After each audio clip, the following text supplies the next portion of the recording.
Postcards from a Dying World, the podcast. For more than a decade, I've reviewed over 1,000 books that are mostly science fiction, horror, and bizarro. This feed will feature bonus audio I have produced over the years, as well as a monthly digest of reviews based on what I've read each month, plus the occasional bonus material about my own fiction. Thanks for listening. Hello and welcome to the latest episode of Postcards from a Dying World. We are breaking down Star Trek Discovery Season 4. This is our third Star Trek season ending episode. And so, as of course, I'm calling on my Star Trek nerds to be here and talk about these episodes. And this is the first time we've gotten to talk about Discovery since we started doing this. And first time we've gotten to talk about a live action Star Trek. Because so far we've done Lower Decks and Prodigy. And I'm really excited to talk about Discovery. So let me introduce who's here. We have a new voice here. New face for those of you watching on YouTube. Returning to Postcards from a Dying World for, I don't know how many times you've been on now, Issa, because you did the movie episodes too. But yeah, that's why I get to take over if you have to take a break. So yeah. Seniority. Issa Diao, excuse me, is... Ciao, like ciao in Italian, but with the D. So. Okay. Yeah, and I should know that. Issa is fine, thank you. The writer-director of... a film also with the same name as the band that made him famous in some circles. He is the lead vocalist of the hardcore genre's most sarcastic band, Good Clean Fun. And but he's here because mostly he is a huge nerd for all things Star Trek. This is true. And basically, well, your biggest nerd love is Marvel movies, right? You'd say. Well, I mean, you know, I've been a fan all my life of science fiction, and so the Marvel movies are sort of a new thing. But yes, I'm a big fan of those. Yes, but Issa is one of the biggest nerds I know, so that's why he's here. And honestly, David, I thought I was a really big Star Trek fan. Until I met segueing into your next introduction, until I met Sarah and some of her friends. Yes, our nerd queen today, Sara Lynn Michener, who is one of the most vocal and awesome Star Trek fans on the internet. And I discovered her through Geek's Guide to the Galaxy, where she's a regular guest. And always love Sarah's opinions, and so I call on Sarah to call bullshit on fandom all the time. Sarah, welcome to the podcast again. Very excited to be here. And you know, you always bring it, and I'm very excited to get your take on this season. I've seen a little bit of your opinion. Yeah. I can't possibly leave it at home. I'm a Spitfire. It comes with it comes with red hair. I don't know. It just shows up. Right. And, you know, you also are very good at keeping us posted on what dumb shit people are saying on the internet about Star Trek, because you do a very good job of calling that shit out. So I trust you to do that. Now, our newest voice, I'm introducing Tony to the folks here on the podcast as well as the folks at home. Tony Peake is the author of Inherit the Stars and a soon-to-be-released complete trilogy in one box, the Eden Trilogy, right? And so Tony's an author, and he is a vocal Star Trek fan, Star Wars fan. He comments on most things weekly, and he's here today because he's threatened to quit Discovery after this season. And so I said, you know what? You got to come on and make your case, and then and be a part of this discussion, because I just can't believe you're going to threaten. You made this threat. So here we go. You're going to be a part of this discussion. Tony, welcome to the podcast. Thank you. Nice to meet you, everyone. I guess I'm about to get murdered, so you know. It's okay. Don't worry, we'll be gentle. Yeah. Okay. No, I am interested. It can't always all be positive, and I actually don't know what Issa's thoughts are on this season because he's the quiet one, Just wait. in between. I have a whole PowerPoint presentation ready. It's going to be fantastic. All right, and just really quickly, since you got a new thing coming out, can you tell the folks about the Eden trilogy, Tony? Because that is coming out soon, correct? Well, it's already out. The box set's like a more or less like a re-release of the trilogy that came out last year. It's a science fiction post-apocalyptic trilogy. It's takes place on another planet. I didn't want to set it on Earth. I wanted something different. And in a nutshell, it's about a planet where terraforming has went wrong. It's ran amok, and the people used nanotechnology, particularly nanite swarms, to help reform the landscape. Bolster the wildlife and ecology, and it just went mad. And you have like a large ecological disaster, which is over on the planet, and these toxic nanite infested jungles, and the characters have to try to find a way to not only survive that, but find a way to not a cure, but some way to deal with that, so the people back home can survive too. So. Well, that sounds interesting, and it'll definitely be on my list. So now, Tony, we've gone through this with Issa and Sarah a bit before, but what's your Star Trek origin story? Like, how did you get into Star Trek? How long have you been watching Star Trek? Let the folks at home know where you're coming from. I guess it started back when I was a kid, grew up in the '80s, and this is back in the the age of the VHS rental store. And my introduction to Trek wasn't the TV show; it was actually the films like Wrath of Khan, Search for Spock, and things like that. And it wasn't until a few years later, like in my teenage years and whatnot, that I actually watched the original series, Next Generation, and all that. But I've loved Star Trek for a very long time, and Roddenberry's ideas of a progressive future, a positive future.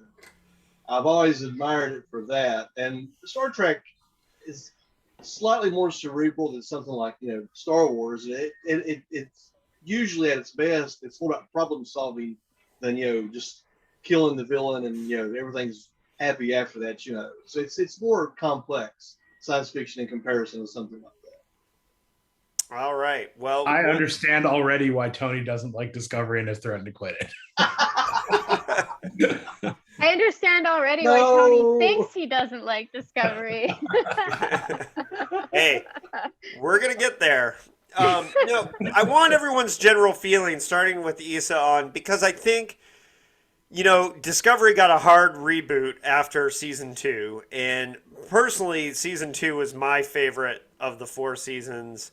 Partially because I'm absolutely in love with Anson Mount's Captain Pike, which is one of the reasons why I'm super stoked for Strange New Worlds to be coming in May. And the combination of Captain Pike and Obi-Wan Kenobi, like having new series in 1 month, is like a complete nerdgasm for me. And I cannot state enough how excited I am about that. But when Discovery kind of rebooted in season 3, I just kind of want to get everyone's thoughts, and I'll come back and give mine at the end on what you felt about this 32nd century reboot, starting with Issa. Like, how did you feel about that transition into season 3? I agree with you. I thought season 2 was kind of the high point of the show, and I didn't know where they were going to go in season 3, and I didn't really like where they went. It wouldn't have been my first choice. I've spent a lot of time while I was watching the season, trying to put my finger on what I don't like about the show. And it's really hard because a lot of it's really good. If you were to summarize the plot for me, I'd be like, okay, that sounds really good. If you were to give me a breakdown of each character, I'd go, oh, that's a really cool character. There's nothing obvious that I don't like. And so I tried to compare it to some other series and figure out what it is I don't like about it. And it sort of leads into your question. It did sort of get rebooted. There are too many characters and I just can't keep up with it. It's too, I was going through, I don't want to over talk the initial question here. We can go into this more, but I don't know everyone's name on the show. And I've watched every episode, it's the original series had their 7 people. TNG had their 7 people, and this show has like 20 people. It's just really hard for me. I think that's what I don't like about it. And when I'm watching it, I'm sort of bored until there's like an episode where stuff kind of comes together. And that's my take. So I think part of that is, if they hadn't rebooted it and if they'd kept some of the original characters, I probably feel like I would have known the show better and it would be easier to relate to. So it is sort of hard to think of it as like it's a new show again, if that makes sense. All right. Well, we'll deal with some of those issues coming up later. But Sarah, how did you feel about the 32nd Century reboot? I don't know why we're calling it a reboot. Well, I mean, I guess, because they were, they went so far into the future that it's like, okay, we finally get this wet dream of being able to have future tech, which really just looks to me like what they were already doing in Discovery season 1 and 2. It doesn't look 900 years, certain technologies obviously have, but and I also I feel like, I just need to say that the fact that Discovery has all these characters is a feature, not a bug, especially, growing up on TNG, there was a new character, at least one new character every episode. And that was the burner. That was either the person that died or the new alien of the week or whatever, or a character that they had in the Lower Decks episode, where the whole point was to get attached to them and feel incredibly sad at the end of the episode. And so there are just as many characters. There's probably more characters in TNG overall. It's just that nobody has more characters. Nobody has more characters than DS9. DS9 had. Yeah, exactly. But they also had 24 episodes a season. That's what I'm saying, right? And they also had so many. I mean, that era of syndicated TV is never coming back. And the only way to bring it back would be to have a low budget attempt at Star Trek, which modern audiences are way too jaded. We know what bad special effects look like. We know what bad makeup and aliens that, I mean, I watched certain episodes of Voyager and I'm like, oh my God, they literally went to Michael's and they grabbed feathers from a peacock and they glued them on the face. And I'm just like, wow. But, it's because they were doing the best they can with the budget that they had. So, yeah, to me, it's cool that we actually get to see some of these people again and again, even if we only see them once every 4 episodes, rather than never seeing them again and only having them in one episode. Yeah, I don't mind that either. Tony, how did you feel about going to the 32nd Century? I wasn't crazy about it, and the main reason is I feel like Trek is like a lot of other franchises, such as Star Wars and whatnot, that seem to be afraid to move into the future. And because if you do that, you don't have all of the typical idioms. If you go too far in the future of Trek where you don't have the Borg, you might not have the Klingon Empire. And Picard is playing with that a little bit, but I feel like they just went to the 32nd century so they wouldn't interfere with any of the canon, so to speak. But that's not a major complaint. I could live with that. The problem I have, Tony, sorry to interrupt, but the other side of what you're saying is they also didn't want to mess with the existing canon, right? Exactly, yeah. They didn't want the spore drive and all that stuff. Yeah. Because they just more or less retconned themselves at the end of season 2. It's like, well, we never existed, and you have to sign a non-disclosure agreement or one of the equivalent thereof. So we never existed. Spock never had a sister. It was like, okay, I can live with that. But then you fling them almost a millennium into the future, and it just felt like they were disconnected from how we related to them to begin with. Now, on one hand, it allows Discovery to stand on its own, and that's a good thing, without having to depend on the old canon. But at the same time, I don't know. I just wasn't crazy about it. And I agree with Sarah. The technology really wasn't that much improved. They probably should have went in the reverse and had it been like a dystopia, where when Discovery arrives, it's the most advanced piece of machinery, and they literally have to build the Federation up from from nothing. But I will say that I think that the task of actually trying to imagine a future that's beyond Star Trek is really hard, because Yeah. you have to have, it's kind of similar to, Gen Z not understanding what the settings button means with little gears, and not understanding why there's a little disk icon for saving stuff. And you're just like, as a Gen X person, I'm just like, oh my God, and you feel incredibly old. And the thing is about Star Trek is that we already have so much tech that was in TNG that is still way beyond anything that we have now. Half of what was in TOS is stuff that we are still just as far away from having, like transporters, but the other half we've gone way beyond, like view screens, personal electronics, computers, stuff like that has gone way beyond what is depicted in TOS. And so you really, empathize with them, because whatever they do, they have to have enough frame of reference that we actually understand what they're doing. And the fact that, when they do the computer that sort of shows up in the air and it's like a hologram or something that they're interacting with, you appreciate the fact that that must have been really difficult, because it has to look like they're doing something, they're touching something. In reality, those interfaces would be totally beyond our comprehension. And in reality, a lot of probably what the tech that would exist in that time would be beyond our comprehension. But it's still cool, like, being able to play with stuff like programmable matter and things like that.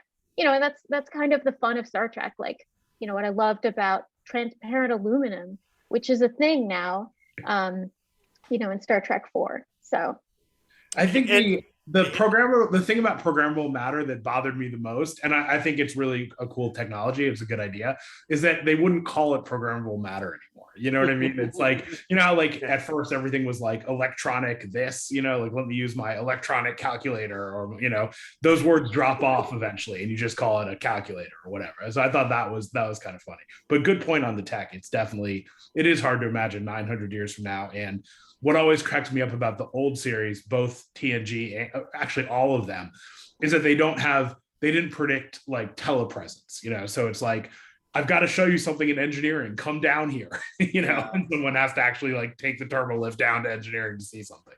Right.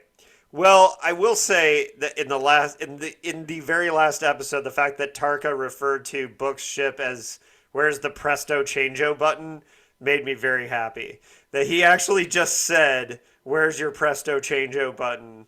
was very funny, and maybe pushing it a little bit on the fourth wall, but I'll take it. And then, but my feelings on the 32nd century jump is that I loved the idea of it. I loved the concept of it. I loved that they fixed the canon by having a reason to classify Discovery.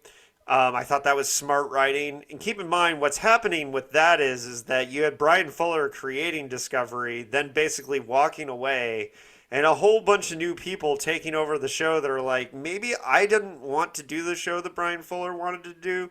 So they're rebooting the show because they're wanting to create something of their own, and I fully understand why they wanted to do that. So having a story reason for it and going to the 32nd century, I was way down for. I thought that was really cool because, as Issa and I talked a lot about at the time, I just wanted Star Trek to go forward. I was tired of prequels. I was tired of being in the past. As long as we're going forward, whether it's Picard or anywhere forward from TOS, I'm cool with, or from what we knew in the 90s. Anywhere forward from that time, I'm okay. And so I wanted 32nd Century. Now, however, I didn't really like the execution of season 3. I didn't hate it.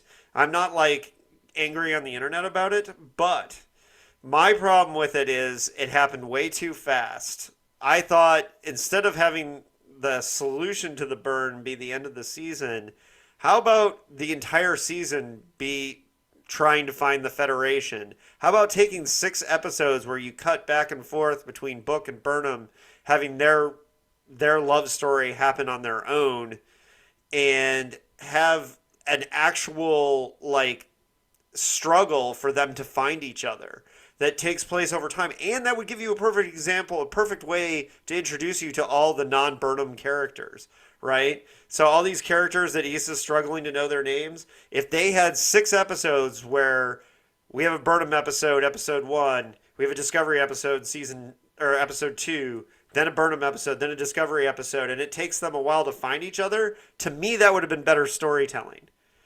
That said, I didn't mind what they gave us. I just think it could have been better. That's all. I hated the burn story. Like, I thought the burn itself was fine. The fact that some kid is dreaming and destroyed the whole Federation was the most disappointing plot reveal to me of all time. Why? What was wrong with it? It was just so silly. Why is it silly? A kid got shipwrecked. I put it out of my mind until just a few minutes ago. So I'm sorry if I'm freshly upset. But it was such a not. I could think of a 1,000 stories that would be better and more interesting than that. Yeah. I loved it. It's Because almost like- it was so vulnerable, and it was so cool because it was like, you know, it was such a small story. And I think the only criticism that I've heard of Discovery that I think is fair is that it is, you know, I completely disagree, for example, that it's not as optimistic as classic Star Trek. I think it is every bit as optimistic as classic Star Trek. More so. And I grew up on that stuff. But I think that the fairest criticism that I have heard is that it always has to be the end of the universe, you know, much like a Marvel thing. It's one of the things I hate about Marvel. I can pretty much only stomach one Marvel movie at a time. Like, if I watch a Marvel movie that's done, I don't need to rewatch it, other than Ragnarok, which was art. Anyway, so, Yeah, I love Ragnarok. but like, you know, so you have this thing where you have this child, and the fact that it was this really endearing, really personal, really small beginning and cause, and an intimate cause, was really counter to that criticism of everything in Discovery has to be this boom, you know, end of the world, massive thing. And it was this wonderful, small, intimate story that reminded me of classic Star Trek. See, I appreciate that answer, and like, I think I wish I could see it that way, because I would probably I would enjoy it more. But to me, it's like one of the like literal cheesy cliches of like a Buffy the Vampire Slayer episode where some kid is dreaming and we're all caught in his nightmare. You know, like that's, I feel like that plot has been done so many times, and now no more examples. You know, all the other examples escape me, but it just feels like super cliche plot number 37 or whatever. You know, I don't know. It makes me think of the machines from the old movie Forbidden Planet.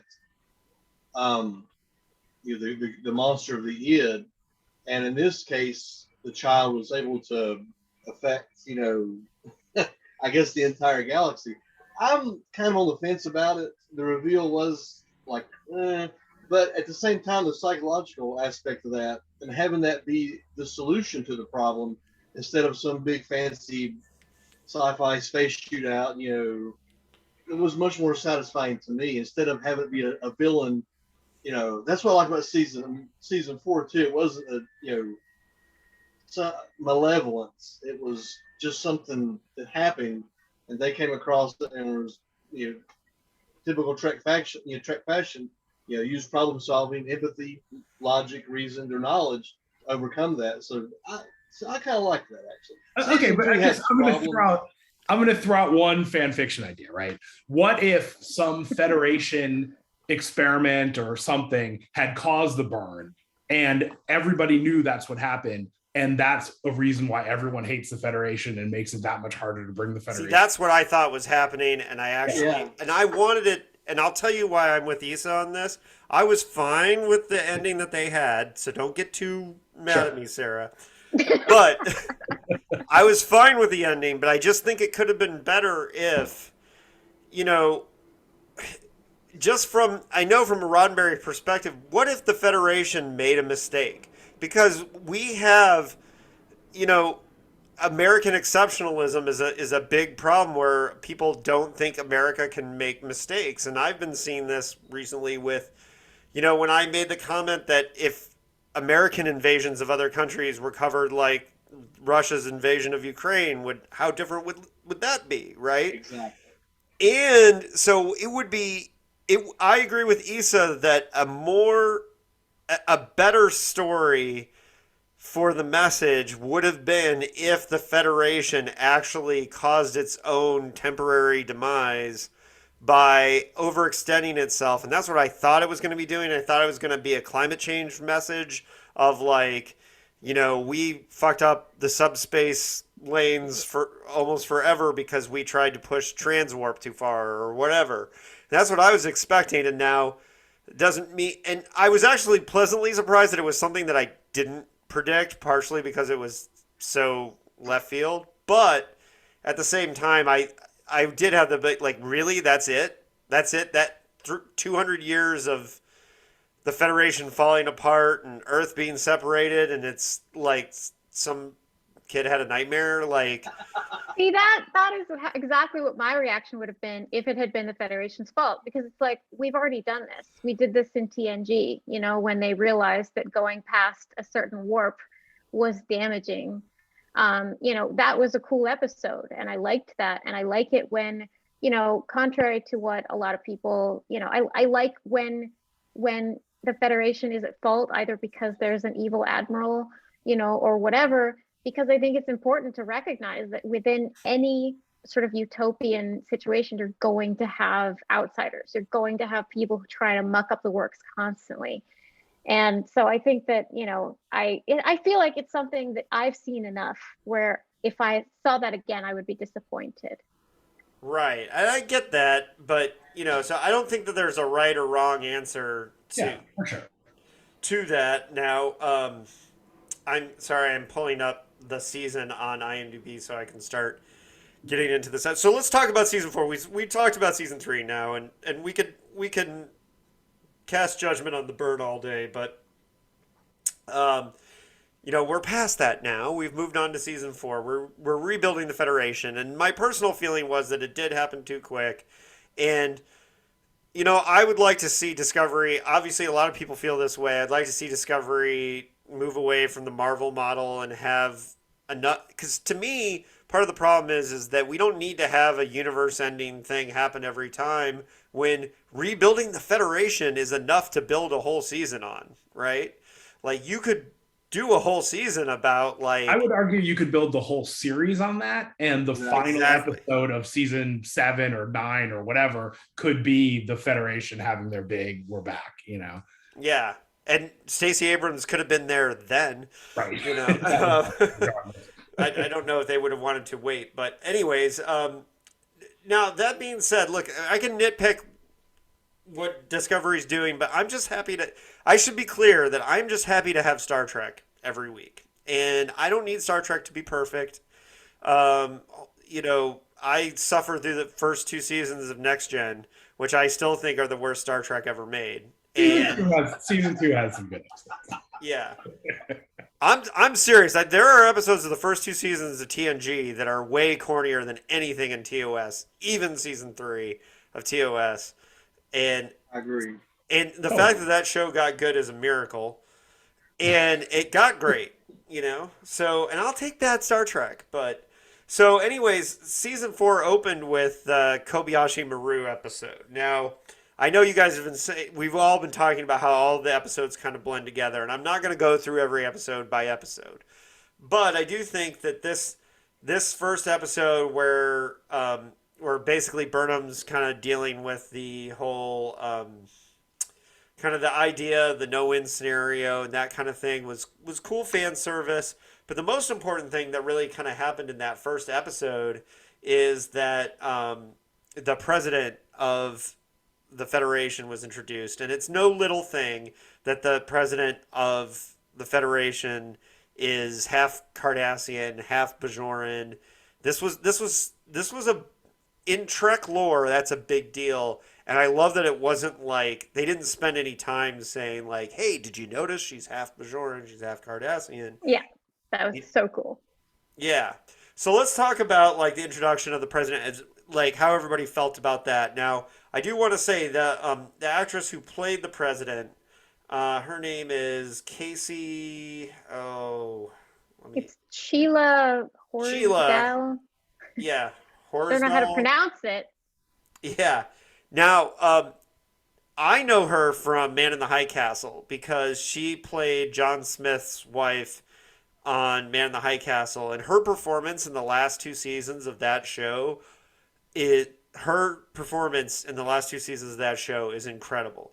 Now, there's a lot of people that gave up on Man in the High Castle long before that, so they wouldn't even know that. But I didn't recognize her because she was Cardassian and Bajoran at first. But when I looked her up, at one point I was like, "Oh, she's pretty powerful," and I was like, "Oh yeah, that lady was great in Man in the High Castle." Because, and for those who don't know, her character in Man in the High Castle was married to the head of the American Nazi Party, and their son comes up with a disease where they basically euthanize him for the Reich, and it shatters their belief in the Reich, and she becomes this amazingly powerful character throughout that. And I just want to shout out that because her performance in that was Emmy worthy, but of course, because it's a science fiction show, it's not going to get any attention. And she was great in that. So that was great casting by the Discovery team, and she's a great character. What does everybody think about that? Starting with Issa, that character. Yeah, I liked her. I thought she was great. It was a little. It actually worked really well. Like I really have no complaints about the characters. Like I really liked her fine. I thought it was a little. The whole thing was a little contrived that they all ended up on the ship together and whatever, but that's fine. I'll give you that. That's not something. That's not a nit I would pick. That's fine. I think I like how they've kind of shown her grow to trust and respect Michael, and their relationship has grown in a nice way. Like lots of scenes of whispering to each other, but it was, I liked her. And I do want to say that I appreciate that between the president and Admiral Vance that we have these like Starfleet leaders who don't like Kirk always had assholes, Commodores, terrible people above him where, I shall therefore go anyways and all that crap. But, Admiral Vance is actually a good admiral and a good leader. And in that first episode, for example, was the first one where he basically is like tells Burnham like, "Hey, they don't want you to go, but I'm gonna let you go anyways. So don't prove me wrong." And and he's showing great leadership. So I liked him too. Sarah, Admiral Vance and the president. What say you? I was so happy that they had this, that they depicted what it is like when two women who are colleagues and respect each other get along and get each other and challenge each other. You never ever ever ever ever fucking see that. Not enough anyway. They just kind of started seeing stuff like that, but I definitely noticed because it's incredibly refreshing to see, because you just, especially growing up without it, it was just, and it's the kind of thing that happens in real life all the fucking time. So seeing it on Star Trek just made me so happy. And I absolutely loved how complex her character was and how complex her relationship with Burnham was. And it was, really believable that at first it would be a little bit, standoffish, and that they wouldn't quite understand each other, but they were trying. And, really just, I absolutely love the girl romance that they have together now at the end. It was just like, oh, it just warms my heart so much. Yeah, and I just love that they kept it subtext that like we would all get because she's half Cardassian and half Bajoran, and that they never explained that. They just let that be subtext for the fans. Yeah. Was great. A very cool thing. Tony, what say you? Well, I liked her from the get-go. She just had great stage presence, and she could compromise, but she also wouldn't back down. She definitely had a backbone. And I liked her heritage because, Discovery from the get-go has always been about, increased diversity in Trek, which I love that. And she was an example of that right off the bat as soon as she appeared on screen. And her, I agree with Sarah. Her interactions with Michael were, great. It just, what's it called? The Bechdel test. Yeah. you can have women actually interact in a story without either the conversation being about a man or something male related or something like that. So that was refreshing to see. So I liked her instantly. Yeah. And I felt like she had good character development throughout the season because there is some a little bit of schism between her and Burnham early on. But as the story progressed, I mean, you could see it, especially in the last couple episodes. They could just share a glance, and you could see that implicit trust in one another. And I really liked that. So yeah, definitely kudos to the actress and the character. Now, see, Tony, if you didn't watch next season, you'd miss that. So, Damn it, David! All right, so let's talk about the DMA itself as a threat and a mystery. It was hilarious how everyone thought it was V'ger all season long, and it was the most hilarious thing because I just kept like from the beginning. I was like, you know what? It'd be really cool if it was the people who sent Voyager back that were behind it, but that's not it. And and I'd be fine if they eventually did that as a storyline, Yes. But I just knew it wasn't V'ger. It was just hilarious to me for some reason. When I'm like one of the few people who love Star Trek the Motion Picture, they're not going to do a storyline that sequelizes the movie that only David loves, right? And I also love it. Okay, well, I good. do not love Star Trek 5. I love the motion picture. Okay, we are exactly together on that because Star Trek 5 can go to hell, but motion picture I will defend that every time I watch it, I like it more. I like them both, so You like Star Trek 5, Tony? Don't really like Star Trek 5. Come on. 5 has some really terrible stuff, and it is the worst of the old films. I agree 100%. But I love the scene where Kirk says he needs his pain. People joke about that, but it's a great scene. And it has one of my favorite movie lines of all time. What does God need with a starship? So that there's some really awful stuff in the movie. I'll agree, but I'm glad you like it because I haven't seen it in a long time. And one of the questions I have that I'm hoping will get answered on this podcast, because maybe other people have this question too, is what was the deal with the edge of the galactic barrier and stuff? Like I know. Okay, we'll get to the galactic barrier. All right, we'll get to the galactic barrier because I have it on my list. Okay, but right now we're dealing with the DMA that wasn't V'ger, which is what got us going on this.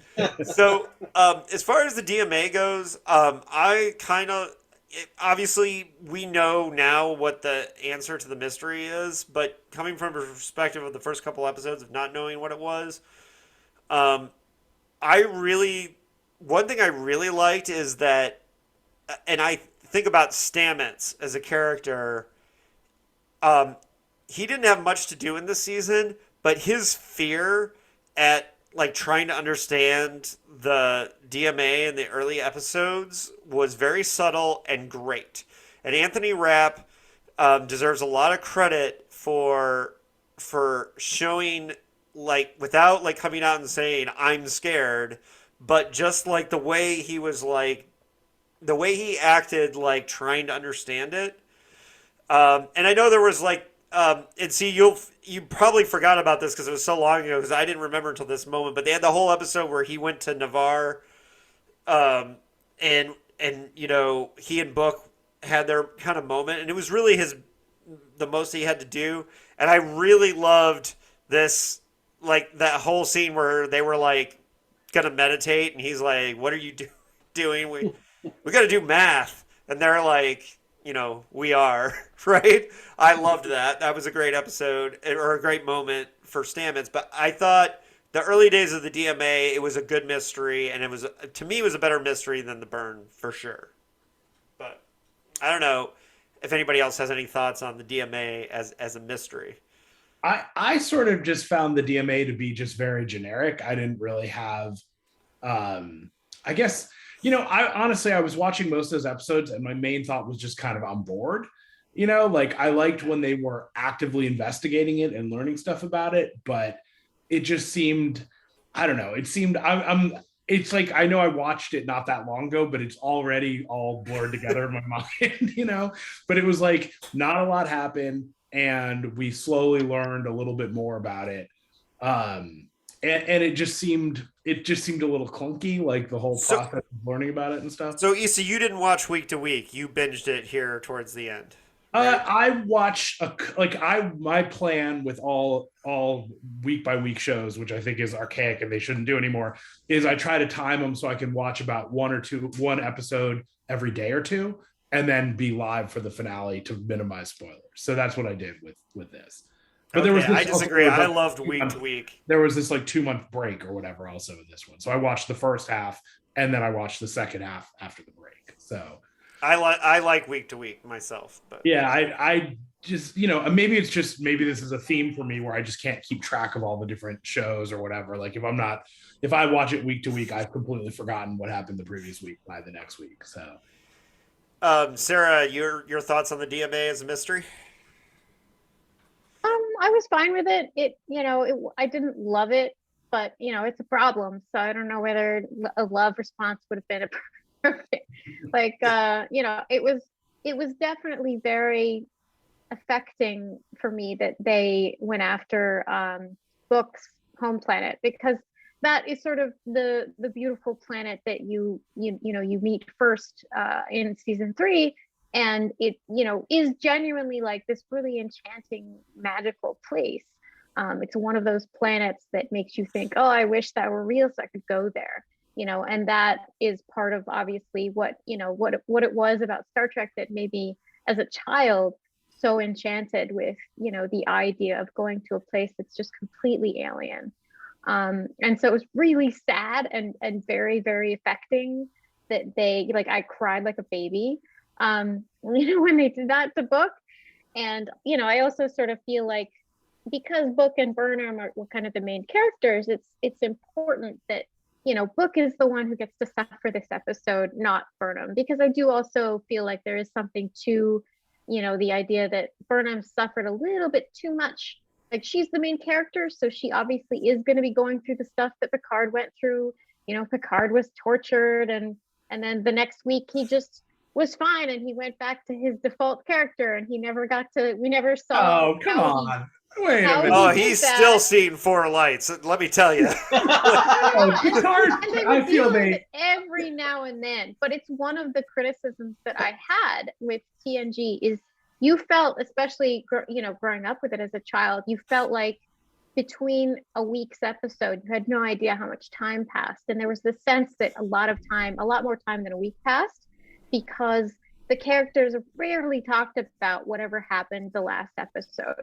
But it's, it was episodic. Sort of there was a lot of. I mean, that's what you get with episodic television. Exactly. No, there was a serious flaw.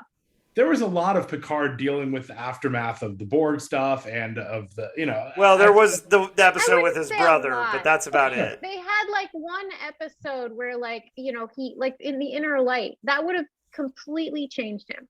That would have utterly, even though it was a very Picard experience, he would not have been the same person. And all they did was have 1 or 2 episodes where they show him still playing the flute, and that's it. Sure. And you're just like, oh, God. Yeah, and it's true because especially on the new series where there's all this talk about why are you still alone? I've wanted him to say like, hey, I lived a whole nother life where I got married and had kids. So, for it would be one thing if he was like, I've done that. You just don't remember, would be one thing. Yeah. Because and it would be another thing too if it wasn't like one of the best episodes of TNG. But because it's one of the best episodes of TNG, people want it to have more resonance. It's like, people always want Kirk to remember Edith Keeler because City on the Edge of Forever is such a touchstone episode. So, we remember that one always. So we want them to remember too. I agree with that. Fair enough. And by the way, the next thing on my notes was Book's planet and what happened with it. And but Tony, before we get to that, did you have any thoughts on the DMA or any big thoughts on were you not a fan of that storyline? I liked the DMA initially, and I liked the fact that it was more or less a harvesting device by the 10C, which is shows just how advanced they are and how powerful they are to even power something like that.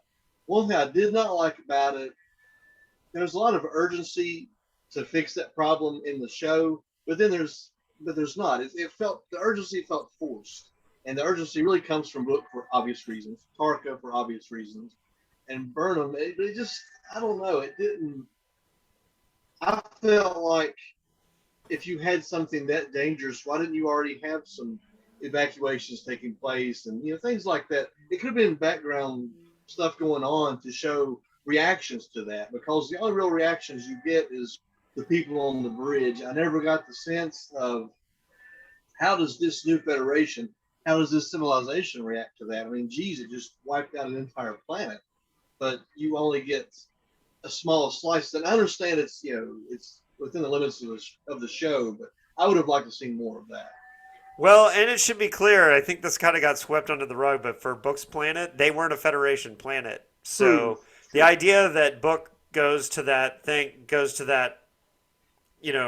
gathering that they had and is like trying to get people to care about his planet. I mean, we're seeing that in the real world right now where everyone cares about Ukraine, but Russia beat the shit out of Syria for 5 freaking years and nobody's talking about Syria, right? And like, so in a lot of ways, Book is basically saying like, hey, give a shit about my planet. And I actually wish they had dwelled on that a little bit more. I felt like we had a whole episode on that where Book was pleading his case to the Federation delegate. Yeah. I mean, it was fine. It was fine. It was there, and I liked it. So I'm not complaining. I'm just saying that I don't know how many people got that point. Is what I'm saying. But that's not. I guess that's not their fault. They didn't know where it was going. Originally they had no idea how to track its movements, and I think that during those episodes and that where they were really focusing on the fear of the unknown and the fact that this thing could show up anywhere, anytime. And so there was no point trying to evacuate anybody because they had absolutely no idea where this thing would pop up. I think, Tony, one of the things that you said sort of reminds me of my main complaint about the pacing of the show. It's like if someone said, hey, guys, we're on this podcast and in 15 minutes, everything's going to blow up. And then I were to take you aside and say, Tony, I want to have this long, slow conversation with absolutely no urgency about something completely unrelated to anything that's happening. And there are a lot of scenes like that. So it's like, we've only got 15 hours until the Earth explodes. So how do you feel about this thing that happened? I just want to take a minute and tell you that I love you. There's a lot of like these weird, deep conversations that are just in the middle of these tense, time-constricted places. So one thing, my wife is not a Star Trek fan, and whenever I'm watching Star Trek on Thursday mornings before I leave for work and my wife's getting ready for work, she makes little snide comments like all the time. And usually I'm just like, shut up, stop. Because she'll like say things like, oh, what's wrong with her forehead or whatever. But the other day I was watching Picard and there was a scene where my wife from the kitchen yelled, 10 seconds, MacGruber. And I was so mad because she was right. And I started laughing because it was a 10 seconds MacGruber moment. I felt like Discovery had so many of those. I was like, no, she's right. She was totally right. And I hated that. But anyways, but you're right. I see what you're saying, Issa. There are a lot of moments that have strange. Vance like pulling out his whiskey with Tilly. And the thing is, I think we're going to forgive that scene because I'm going to forgive that scene because I like Vance and I like Tilly and I like seeing them have a moment together. So I'm going to give that scene a little bit of a pass. Plus, I don't understand why it needs a pass. Like they thought they were going to die. There was nothing they could do. So of course they're going to sit and drink whiskey together. Like what else would you do at the end of the world? And the other thing is like, you have to understand that if the world were ending in 10 minutes, we would all say, okay, it was nice knowing you, goodbye, and then go spend time with our family. And the thing is that, and this is a feature, not a bug to me, again, because I feel like one of the things that I love about Discovery is the fact that they are honest about the fact that if you are on board a ship in space and you've been serving with these people for years and you have gone through shit with these people are your family. And with TNG, I sometimes refer to TNG as like the HR department in space because all of the characters were just sort of like, so close to expressing emotion with each other or there would be an episode where they literally had to go to a planet where the planet intoxicated them so that they could get feelings out about each other. And like, so to me, it addressed a problem that they've long held in Star Trek. Even like the way that they've handled sex in Star Trek, for instance, has been really strange, where like nobody has any adult romances on other than like Miles and Keiko, on like TNG. And then, they have like characters who sort of secretly pining for each other randomly for a while. Years. But like they're not, they have to go to a pleasure planet or something for them to express that side of themselves, which is why I call it HR department in space. Whereas Discovery, like the messiness of living with your family in space is shown. And if you are spending the last few minutes of, or you're in crisis with the situation with your family, of course you're going to joke around with them. Of course, if you have an extra minute in there, you're going to talk about your feelings. So but to me, you shouldn't have that extra minute. That's the whole point. Like, we have 10 minutes to save the universe, But sometimes you're waiting for the part that you need in order to do the plan that you have to 3D print itself or something. And you have that moment. Like, it's believable to me. I hear you, but I just, there's something about the way the pacing is done where, like, you're supposed to, whatever, like the established wisdom of screenwriting or whatever is you're supposed to kind of go between periods of like, tenseness and then relaxation, and they're supposed to get shorter and shorter as you get to the climax, right? That's like the accepted school definition or whatever. And somehow they don't follow that properly. And I don't know how to put my finger on it exactly, but there were a lot of moments, multiple moments per episode where I felt like, shouldn't these people be getting going? Like, get down to the planet, find the chemicals or whatever, like hurry up, like a lot of, I felt myself thinking that. To Sarah's point, I will say that I like that Discovery is the only Star Trek episode that has had multiple scenes where someone's like not wanted to go into the cafeteria because somebody was there, that they didn't want to see. And like that would probably happen a lot of times on a starship, like. And that is nice, but I will use the feature bug thing on Picard having like that.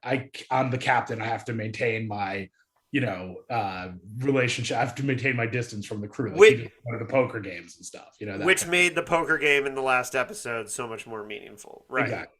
And and I do think they solved a lot of that in the movies because they had a lot more togetherness in the movies as a crew.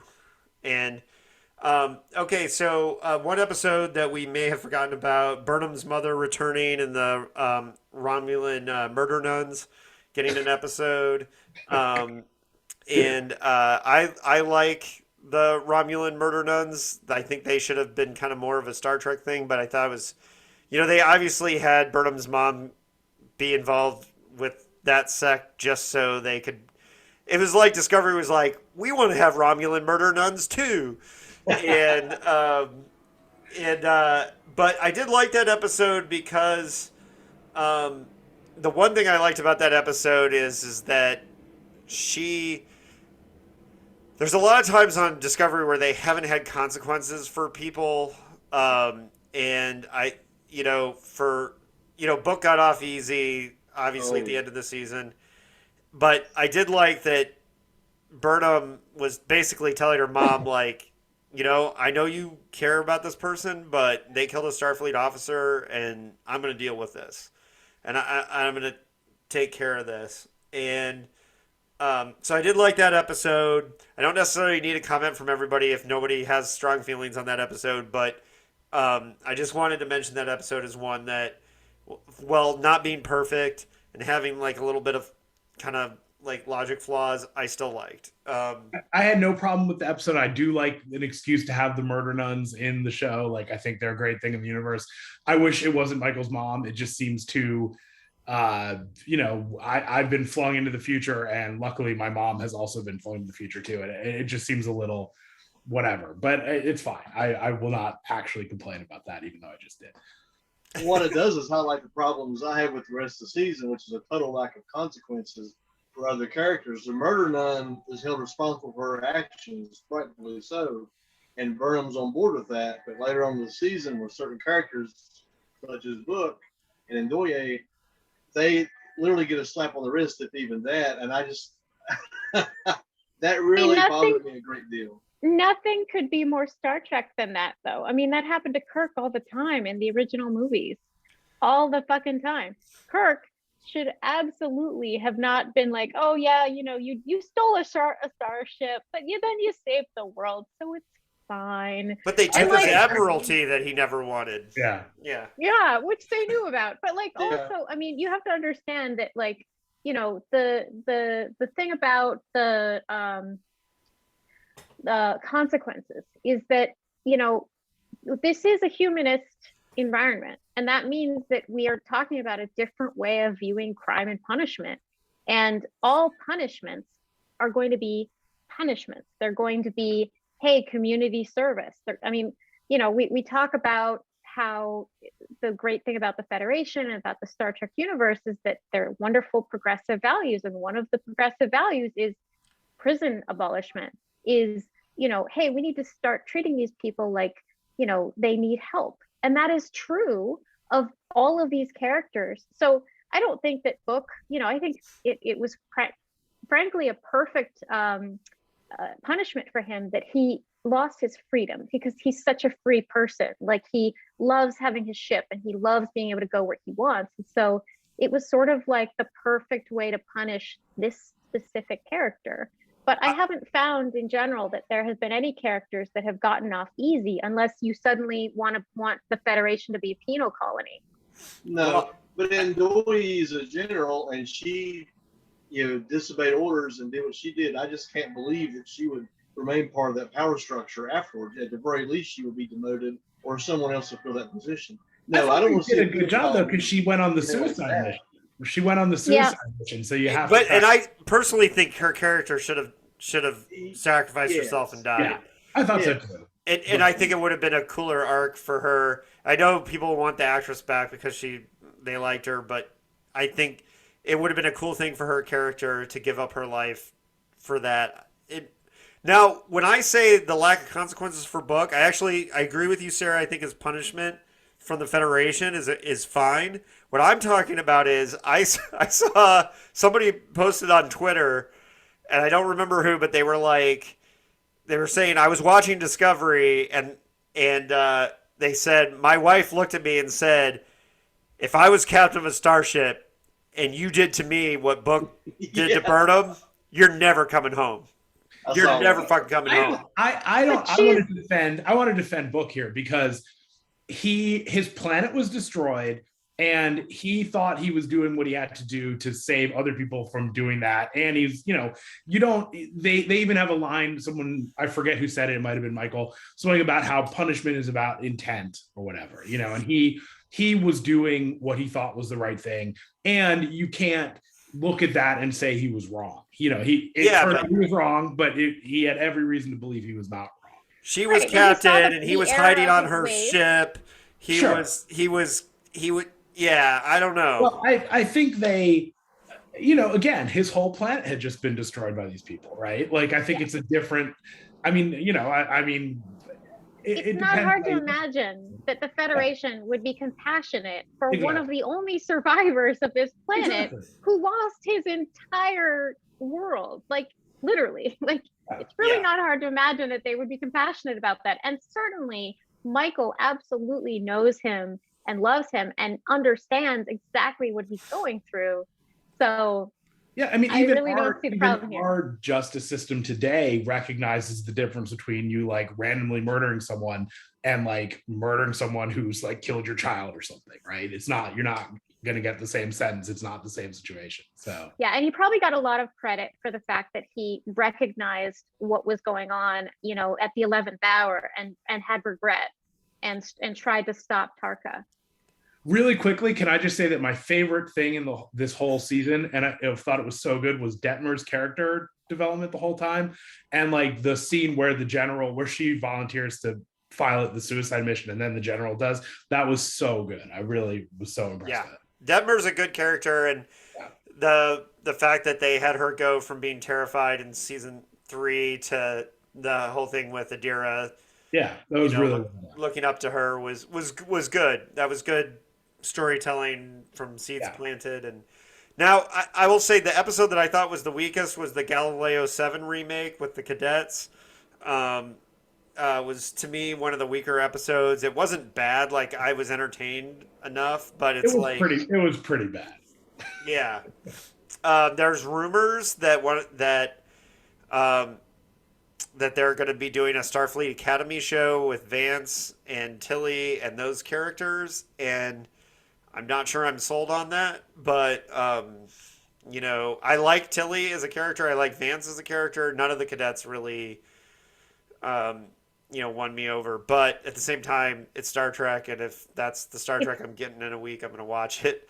It's the only explanation for why they would have Tilly leave, because Yeah. Tilly is such a beloved character. Everybody loves her. She's And my there's favorite just character. no, unless she was like, unless she's gotten offers to do some big movie or something and she's pulling a Sarah Connor, then I really cannot see why they would pull her unless they have that plan to They have didn't her. pull her. She How pulled is it her. pulling a Sarah Connor?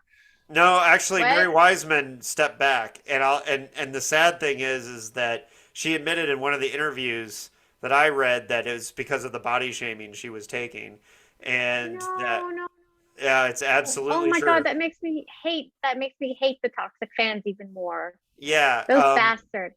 she's only admitted it once or twice, and then I think she kind of walked it back, like that. I don't think she wanted to talk about it so much because I only saw one interview where she talked about it. And then she's been much more positive in the last couple interviews, but it seems to me that she wanted less to do this season. It's a And shame. and I do think though that she was excited to come back, and I do think this whole new Starfleet Academy thing is that I think maybe she realized that she liked doing it or that she missed it. So, and then I think the idea of Star Trek rewarding her and saying "F those people, we're going to give you your whole show" makes me want to support it more. Because I do like Tilly as a character. I like that she kind of says all the things, the nerdy things that we would say, like, oh my God, this is totally insane that I'm doing this. Yeah. That's one of the things I like about Tilly. I hate the toxic fans. I hate that this is maybe a possibility of what happened.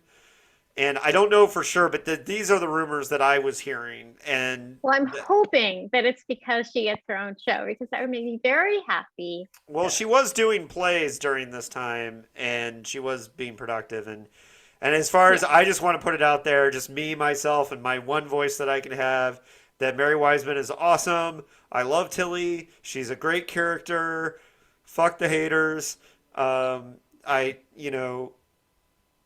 Like, Idic is a whole big part of Star Trek, and if you don't get it, then fuck off, watch something else. Totally No. agree. Yeah. Yeah. So I just want to put that out there. And by the way, I just want to say that the Discovery cast has all been great at being ambassadors for Star Trek. And one of the things that's great, one thing that Star Trek seems to have always done well, and I know Will Wheaton makes a big deal about this in the writing room all the time, but like all these Star Trek shows, for the most part, the cast become families, Yeah. their own right. And Discovery, in particular, you can tell they really like each other, and they've been great ambassadors for the fans. And but if you look at all the shows, there's certain people, and even on Voyager, which maybe less so, but like look at how Garrett Wang and the guy who plays Tom Paris, I'm brain farting his name, Robert Duncan McNeil, like they're doing that podcast, revisiting the show, and like all the shows. Robert Picardo has been a great Yeah. fan favorite, and so like all the shows like have certain ambassadors, and what I think Discovery has been doing great. The Discovery representation at the Star Trek cruise. I didn't go to the Star Trek cruise. I have friends that did, but I saw lots of pictures of like how much the Discovery cast was like at that cruise and all a part of it, and and just like that was great.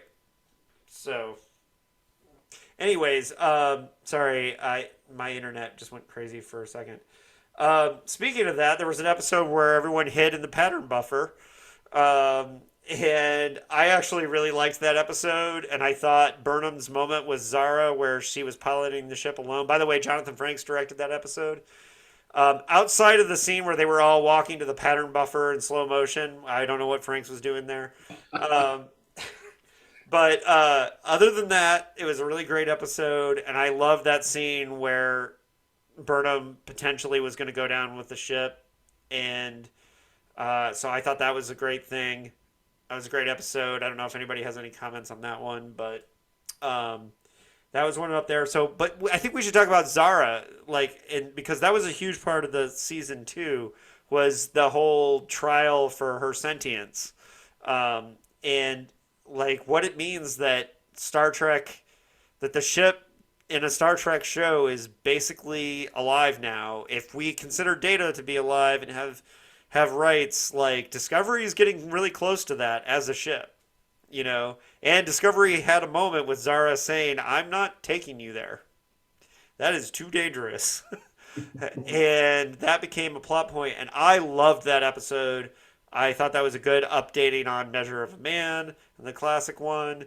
And Tony, you're in the dark now. Oh, there you go. Okay. Oh, that's cool. Sorry. Yeah. But I love that episode. Thoughts on that episode, starting with Issa? Yeah, I thought that was a really good episode too. They've sort of, it's interesting because I'd actually forgotten about the whole Sphere Data thing, like that's sort of something they whip out every once in a while.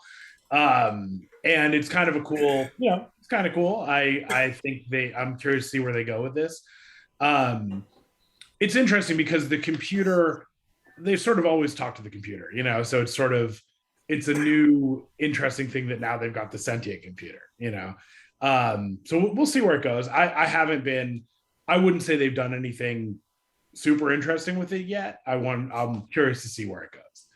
Did you see the short trek where Discovery was alive?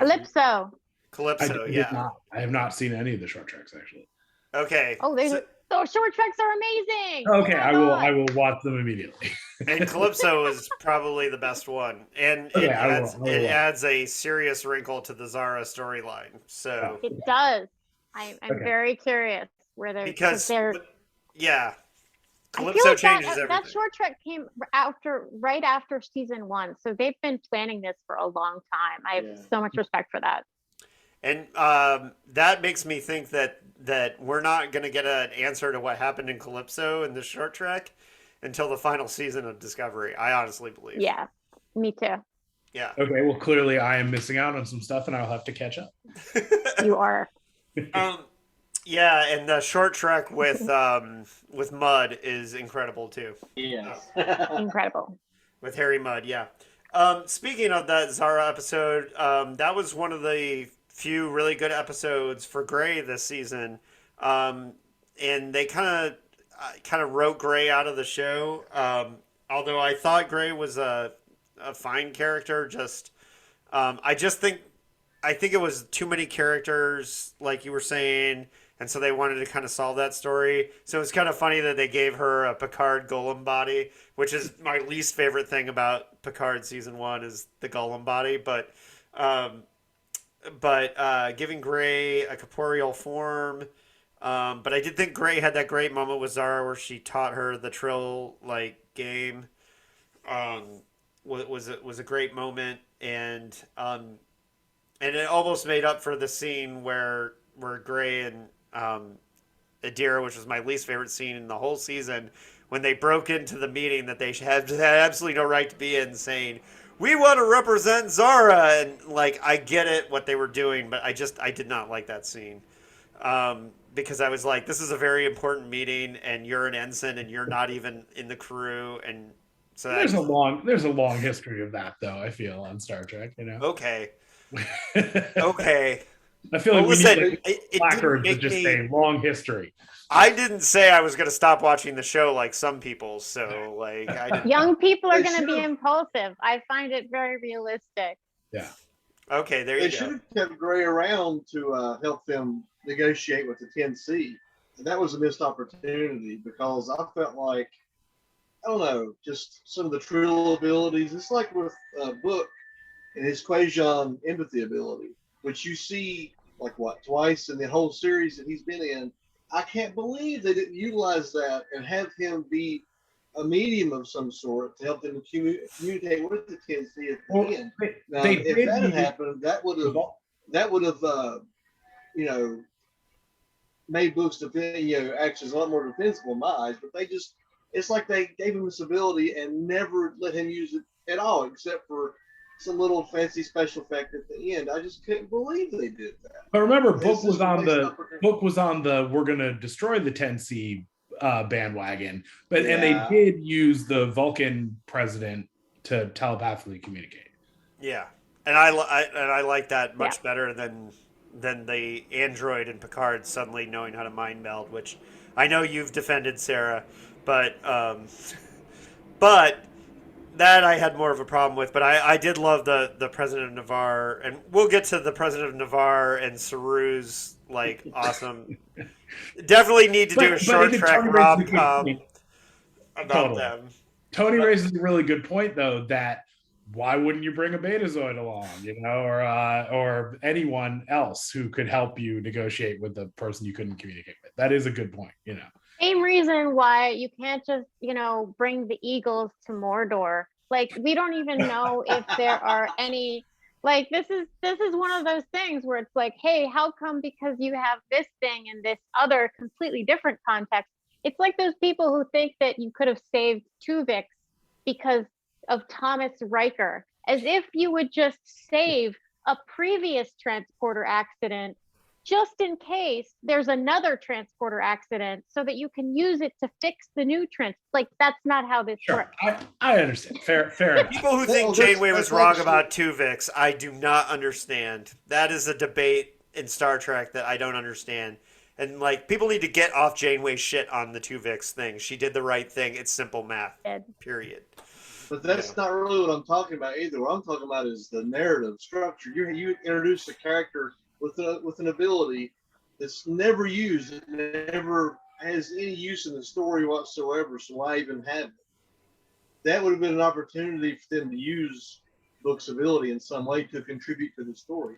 That's my point. It's not the fact of I feel like they did it at the end, though. They did. His forehead started glowing, so there's a reason why they went from being able to say like 5 words to Book giving a whole fucking speech, is because that was he was using his abilities. I went back and watched it a second time, and not for any reason other than I'm a nerd, and then I saw, but I was specifically watching in that scene, and I was like, oh yeah, his forehead did light up. Which happens I really think that was actually really beautiful, because he is a trauma survivor, and throughout the season he just shuts down, right? Because of what happened, he just completely shuts down. And so I feel like what they were saying is that at the end he became healed through this interaction, and his forehead came back. Yeah, and he was able to teach the 10C about his people, which was good. We'll get to that in a minute, but thoughts on Tarka as the villain?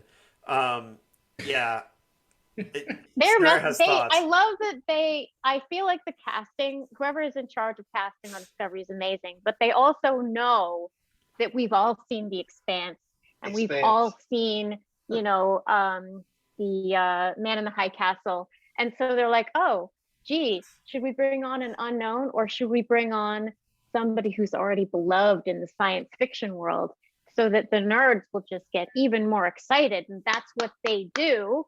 And I was Tarka in The Expanse? Because I didn't recognize him if he was. I didn't recognize him. My god, yes. Who was he? Oh my god. Okay, wait. I totally didn't recognize him. And when you said that, I started thinking about who he could be, and I have no idea. Yeah. I mean, I watched The Expanse and loved it. I love The Expanse. The Expanse was like one of my favorite new shows. The actor is Sean Doyle, and he was one of the UN people who was originally corrupted, that Avasarala was fighting. Avasarala kind of knew that he was probably dirty, and he was in league with the other guy who was sort of. So was he one of the early seasons? Because I probably just don't remember that. Yeah, he was in the first 2 seasons of The Expanse. Well, I He was think a this is a fairly sign main I need to character. go back That and was start like the forever Expanse ago. over. Oh, Yeah. I think I need to start the Expanse over again. Is what we're basically coming to. I'm sure I'm looking. Okay, Senator Aaron Wright. Okay. Okay. Yeah, I can almost picture it, but I don't really remember. Yeah, because So they had another Man in the High Castle actor in the guy on the language team. And by the way, the actor's last name is Kurosawa, which is fucking rad that he has the same name as the greatest director of all time. Yeah, and that guy was great in Man in the High Castle as well. So you're right. They are doing a good job of casting genre actors, but I mean, Star Trek's always done that, like across the board. Like, so I have thoughts on Dark. I thought that his character was great, but I just didn't buy it.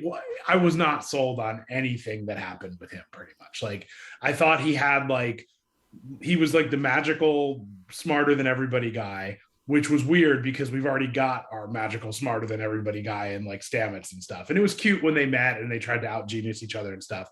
But I just felt like it was like all the scientists of I understand that it's like a pretty common plot device to have like the one genius who sees what no one else can see and can quickly solve problems. Like it's like the Stargate phenomena, where like all our experts have been trying to decipher these symbols, and then one guy walks in and is like, "Oh, this does this, and here's how we do this." For those of you who remember Stargate, but and so I appreciate that sometimes you need that in a science fiction story. But it was just like he was so smart and able to do all these things, but what he was trying to do made no sense, and a smart person would have realized that, and it just didn't work for me. well, but see, that was the desperation of, and that's why it was good that they did it in a flashback and they showed that. And I think it was important that he betrayed the guy that he was trying to get back to, and I also liked that they didn't exactly make it a romance, but they made it like they needed each other. And I was sold that he had a friend or whatever, and he was trying to get back to that person. But what didn't make any sense is if the transporter, the interdimensional transporter, whatever, had worked, then it worked on much less power. It worked off like a warp core and whatever else the guy had improvised on that prison planet. Why can't he just get like 2 warp cores and make it work? Exactly. You have to use the but see, here's the thing that he's never heard of before. That made no sense. Here's the thing that I really like about this is that I don't think that guy transported out of there. I don't think so either. I think he just died. I think he just died, and Tarka has convinced himself that, and so I don't think 2 warp cores would have done it. I think he was so desperate to try and find a solution that he was going to follow madness wherever it lay. But it was just going to go for it. And so that's what I liked about that character, and that's what I thought was nuanced and great about it. But But it's like if he just needs a power source, there's got to be another way to get a power source. Like he could have done that a million other ways, right? Like not like wait for the 10C to show up with the DMA, and then now you finally have a way to power your thing. It just I wasn't sold on that at all. And then he like became friends with Book along the way. And now he has to like screw over his new friend to go try to have a crazy small chance to reach his old friend. And I was just like, this makes no sense. Just be friends with Book. Like you have a friend now. He's obsessed. And I like it because, he's very like, he's obviously a very selfish person, right? He knows that. He knows that because he betrayed his original friend, whose name I'm not remembering, Oros, I think. He knows that, he's kind of a bad guy and he's a selfish guy and that he's smart, but that really hasn't given him fulfillment, right? And having this family for the first time is the only thing in his life that ever did. And I love the fact that, yes, he shows up as this, super smart guy, that is, I think, one of the things that they were saying, right? Because they were like, here's this smart guy. Everybody trusts him because he's smart. He sort of seduces Vance, but he has ulterior motives. And, you get that creepy sense from him. And I was actually questioning early on. I was like, do I get the creepy sense from him because they're doing this, or because I know that he was a bad guy in The Expanse? So it's just like, I couldn't tell. But Yeah, you well- definitely sense that something else was there. Yeah, and so I for really sure. like the fact that they treated him as a mystery almost the entire time, rather than And that he being like a became the Wrath of villain. Khan character who's like a very two-dimensional villain. He just needed a better plot. I mean, just like I want to use an interdimensional transporter to get back to someone that I lost was not, and somehow that ties into the DMA, did not work for me. Like, that was just too random. Like, if like it worked for me, and I do love that Reno had the scene where she was like, she's awesome. yeah, you're Yeah. not gonna get to the, and you know that she's vegan, right, Issa? I do. I even had the pleasure of meeting her once at a Weird Al Yankovic event. That's like the nerdiest thing I've ever heard of. That's awesome. Yeah. Oh God. Yeah. I have she has mutual friends with someone I know, and I've been told that she is a totally amazing person to be around in real life too. So Believe it. yeah, and her telling Tarka at the end, like, it's not really them, no matter how much you try to convince yourself, was great. That was one of the best, and I love that they gave Tig Notaro like one of the best, even though her character makes no like in-world sense, because she's not there half the time because Tig Notaro doesn't want to commit to a whole season of doing the show. Totally worth it though. But it's totally worth it. She's like And the Guinan of the show, you know what they need to do is they need to write her just random scenes so they can just plug her in, so she can just film random scenes that they can plug in throughout there, just for continuity. I'm just suggesting that She could be the Kramer of Star Trek Discovery. She could just like walk into a scene where some shit's going down and like wink at somebody and be weird, and we would all eat it up. Yeah. Well, and it's fine because, I think Issa and I are old enough at least to remember like that 80s TV shows had to do shit. How old are you? I just turned 48 yesterday, so I just turned 50 last week. So All right. I'm 42. all right, so we're all old enough to remember when TV would like have like a character suddenly disappear for no reason and then reappear, and the shows would have to say some random thing like, "Oh, remember because cousin Joe was, on the cruise ship this week." Right. And our Jet Reno is the version of that, but she's Guinan. Guinan had the exact same like sometimes I'm on the show role in Next Generation. she was more believable because she's just running the bar. You don't have to go to the bar, but Sure. if you're trying to solve a problem in engineering and you don't bring Jet Reno down, you're an idiot, right? So if they're like, it's okay, Jet has the day off, and she's like, Maybe she works. They should say that she works night shifts. Like Right. she's the engineer on call in the middle of the night. She likes it that way. She doesn't like people that much, so she just likes to, be a night owl. Maybe she's Sarah? the lower decks. Sarah, that is the solution. Genius. So one episode I do want to shout out was the Casino Planet episode. Was great. The interplay between Book and Burnham in that was so goddamn perfect. Because they were adversaries at that time, but See, to me, that was like the new movie Khan getting captured so they can have a scene together. Like, it's like, I understand you want to have your main characters have a scene together, but I thought it was so weird that it's like we're at total opposite ends of what we're doing. I thought it was done well. I personally, and I love oh god, what's the navigator's name? I'm brain farting her name. That went with Burnham. Owosuku. She was so great in that episode, and her and Burnham pulling the throwing the first two games of pool in order to win. She's such a badass. Yeah, and that was great. And the fact that she would allow herself to lose and get the shit beat out of herself in order to scam them was fucking great. That was great, and that was great character depth for one of the characters that is mostly on the sidelines. Now that I think about it, maybe I'm just scarred from any movie or show where someone goes to a casino planet and ruins everything. Look, can't think of an I example. generally don't like casino scenes in movies. Like, I have a rule against liking casino scenes generally. Unless it's like a James Bond movie, then it works. Yeah. And then, but the thing about that one, I did like that it was I did like the kind of the location of it, and that it was under that kind of fake force field. At least no space horses ran through the casino, so at least there's that. Don't talk shit on my Last Jedi. I love Last Jedi except for that part. All right, so but unless anyone has anything else to say about that episode, let's talk about.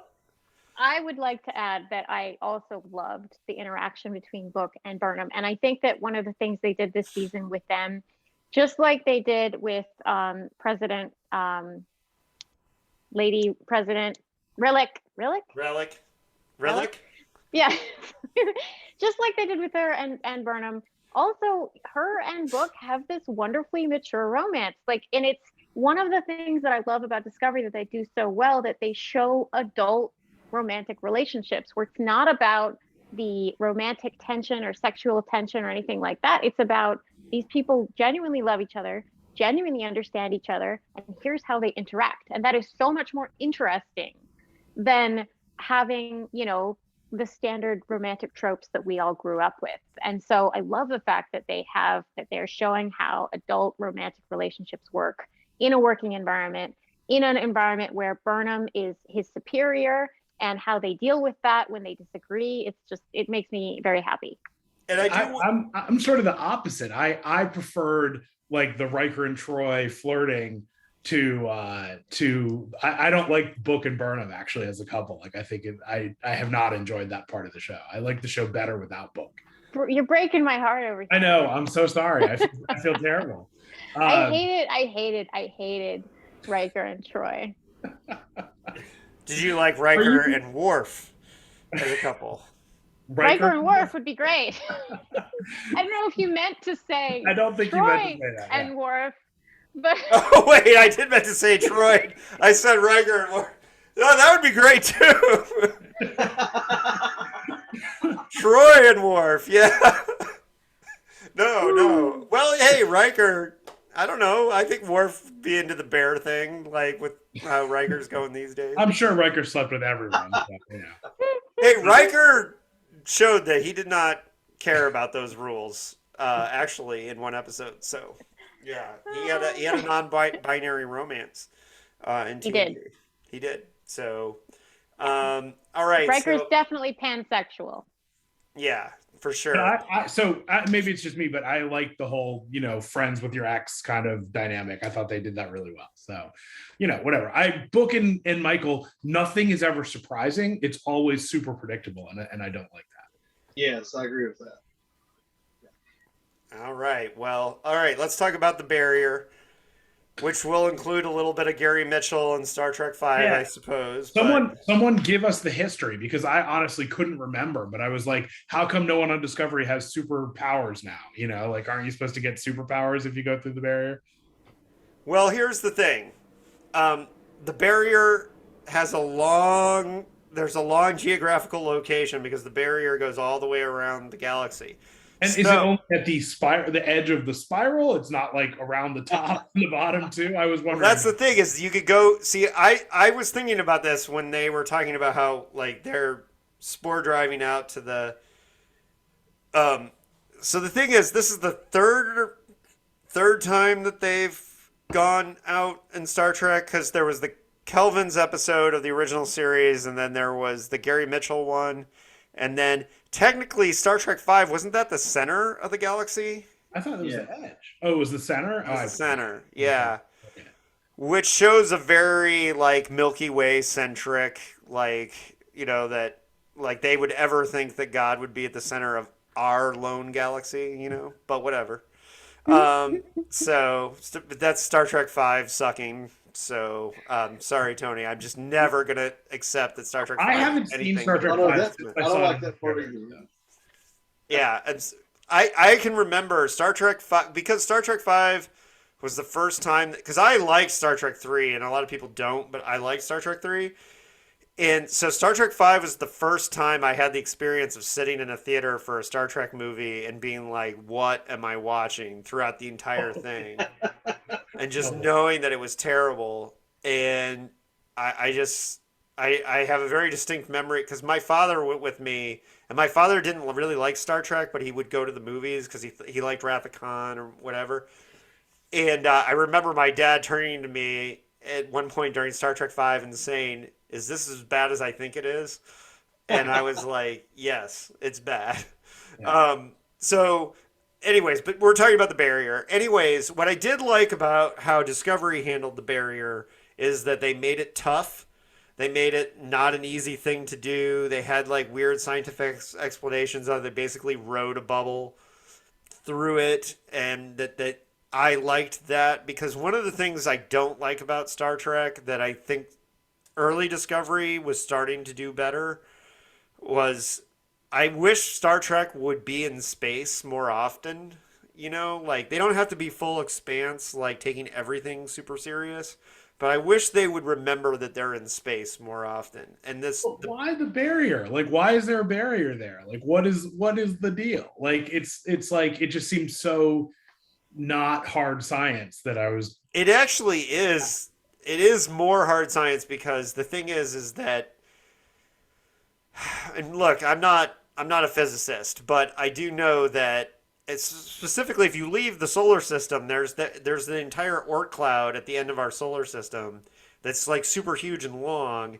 And I am a space nerd, so I know enough to know that like actually leaving our solar system would be much harder than it's ever been portrayed. Wait Um, a minute. No, the Oort cloud is very spread out over a very large area of space. It's essentially empty space. I mean, there's like, right. So here's the thing about galaxies have certain physical laws and gravity and all those things that are pulling on it. So I do think that leaving the galaxy would present issues. And I'm not saying they got the science right because I don't really know what it would be like to leave the galaxy, but I like that they made it hard. They So made I it think it would difficult. be like also not a physicist, although I really wanted to be one when I was younger.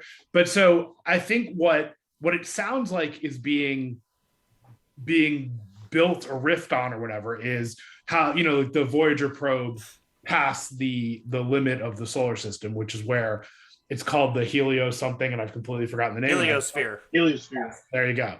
And so that's where the pressure coming out from the sun hits particles coming in from other stars, and that's the edge of our solar system, technically, right? So I think they were trying to say something similar with the edge of the galaxy, but it would just be less and less stars and then nothing, and then there's no real life analogy to this barrier at the edge of the galaxy. It's kind of ridiculous. Well, the episode where they went to the pattern buffer, there was also where they went to this place with no stars, right? And Right. I do think that navigation would have been really affected, and it would have been like you're used to navigating by all the stars, and I do think they missed a chance to do that. Personally, like if I was writing Star Trek, I would have written the shit out of an episode where they were leaving the barrier, and it probably wouldn't have been as entertaining for everyone else as it would have been to me, because it would have been techno babble out the fucking wazoo, Right. because that's what I wanted from that episode. But and I would love to write a Star Trek series about a science vessel that stayed a science vessel, and no one would like it but me. And I maybe would use a that would be yeah. cool. But I the barrier thing, like I did like that it was difficult. I think they would have had trouble navigating. I do think that they did a good job of making it like where everyone was like, "Hey, whoa, we're doing this. This is weird." The problem is a couple episodes in, they stopped talking about it. It should have continued to be weird that they were going, and also they went to a planet outside of the galaxy, and so there. I'm not saying there wouldn't be rogue planets floating between galaxies because there probably are, just spit out planets, but that should have been something that they talked about, in my opinion, and they didn't really talk about that. And then the fact that the 10C like lived on a gas giant that was between galaxies is interesting. And then I just think that there's more they could have done with that However, I'm not saying I'm going to stop watching the series because of it. I'm just saying there's more they could have done with it. Yeah, no, you're allowed to not be hard science. I mean, that's totally fine. It's just it seemed very. Usually on Star Trek they at least try a little, and this just seemed really different than that. And the fact that they're a species that lives outside of our galaxy, that's been seen in Star Trek before a few times.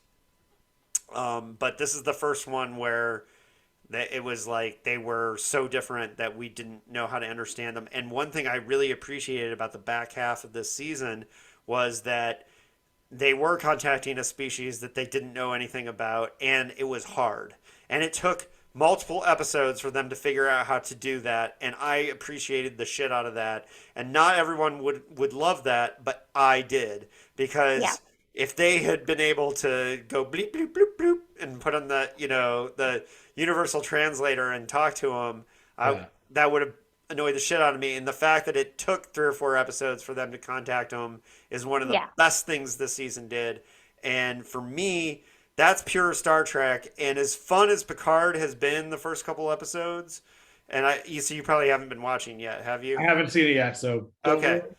Well, and I wouldn't want to spoil it for anyone else out there who hasn't watched it, but as fun as the new season of Picard is, it's a lot of action adventure Star Trek, and to have them coming out on the same day as Discovery, it's interesting how a lot of fans are like, yeah, Picard, it's so awesome, I love it. And the whole time I'm going, but dude, are you seeing how cool Discovery is right now? They're spending 3 episodes trying to communicate with the species.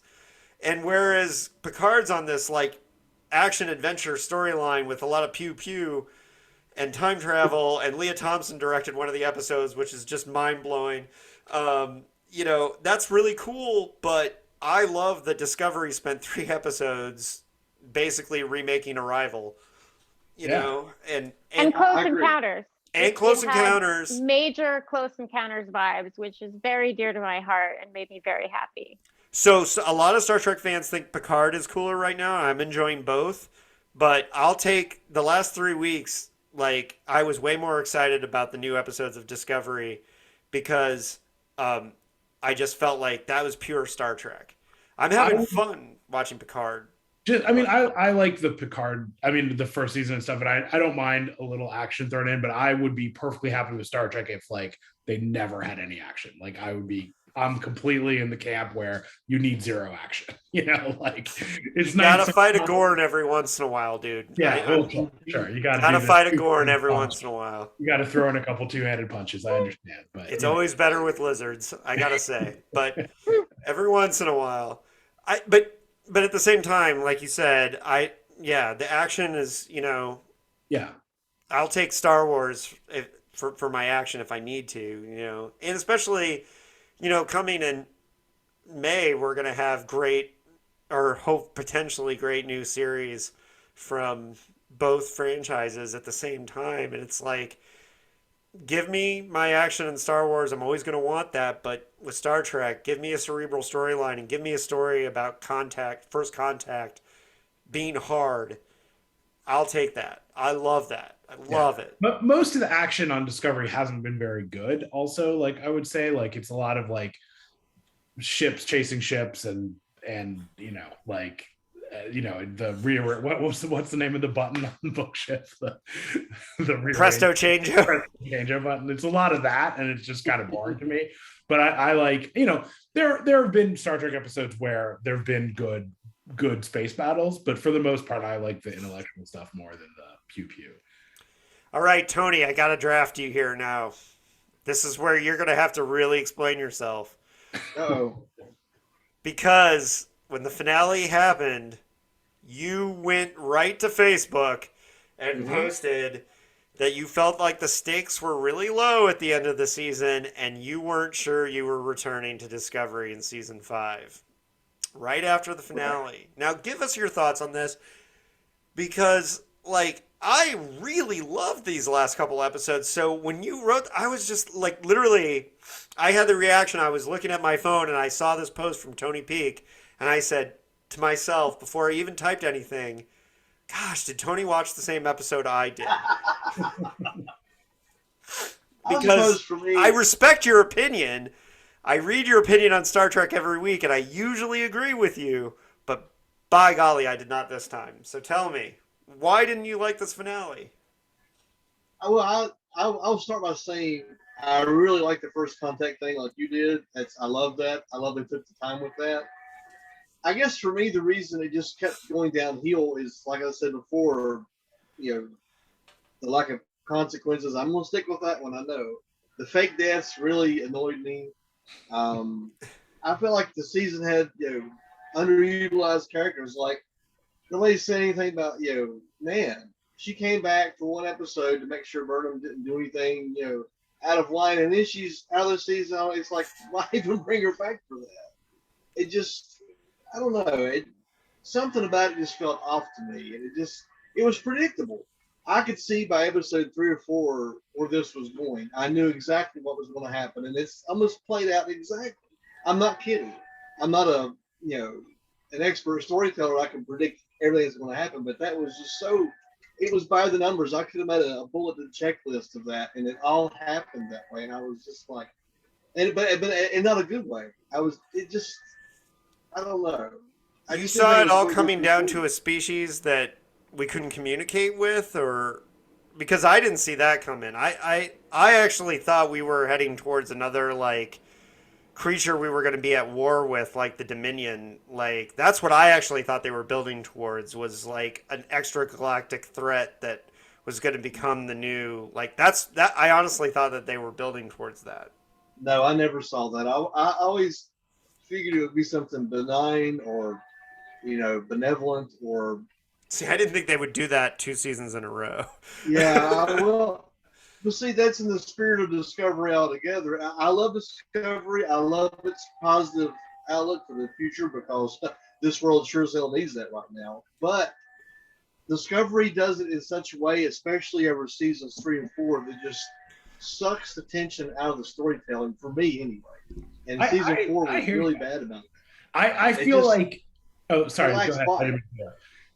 It lacks teeth. And when I say that, I don't want to see characters die or pay the ultimate price or see a bunch of, starship porn, shooting each other. But it just felt so predictable and so, man. I hate to say that because I love Star Trek and I've defended Discovery for years. People who, this isn't Trek, and I'm like, you're nuts. This, and I will still say Discovery is very much Trek. But I was just so disappointed in that. I feel like they could have done a lot better job. In 13 episodes, they could have summed it up in 8 or 10. There's a lot of bloat in the season, storytelling-wise, they didn't need. And then splitting the season up, returning after what was it, a few weeks, that really sucked the momentum out of it. Yeah. It's a variety of reasons. I just, they can do better than that, and I hope they do. I will say right now, if they put out a preview for season 5 and it really catches my attention, I'll give it a shot. But if you're watching, Tony. Yeah, come on, you're watching. You've been a Star Trek fan your whole life. You're going to be watching. See what they're gonna do. You say that, but I'm going to see your posts every Thursday morning telling me you're going to watch it. I will say this, that almost every season of Discovery, I've just sort of had to like trust the writers, not think about it too much, and see where it goes. Like the first season started out okay. I really liked the Lorca turn, like that he was the Mirror Universe Lorca. Like that was fantastic. I didn't see that coming. Some people say they saw that coming. I didn't see it coming. And then I liked the second season with the red suit thing and the time travel stuff. That was cool. That was a nice reveal when it all came together. I love season 2. It was really good. I feel like if this season had ended, if during the break, during that like 2-month Christmas break or whatever, if they'd said we've canceled Discovery and we're not going to ever show the second part of the season, I would have been like, I wouldn't have cared at all. Like it's so boring that I would just. I mean, yes, I would have been sad, whatever. But what I mean is that like.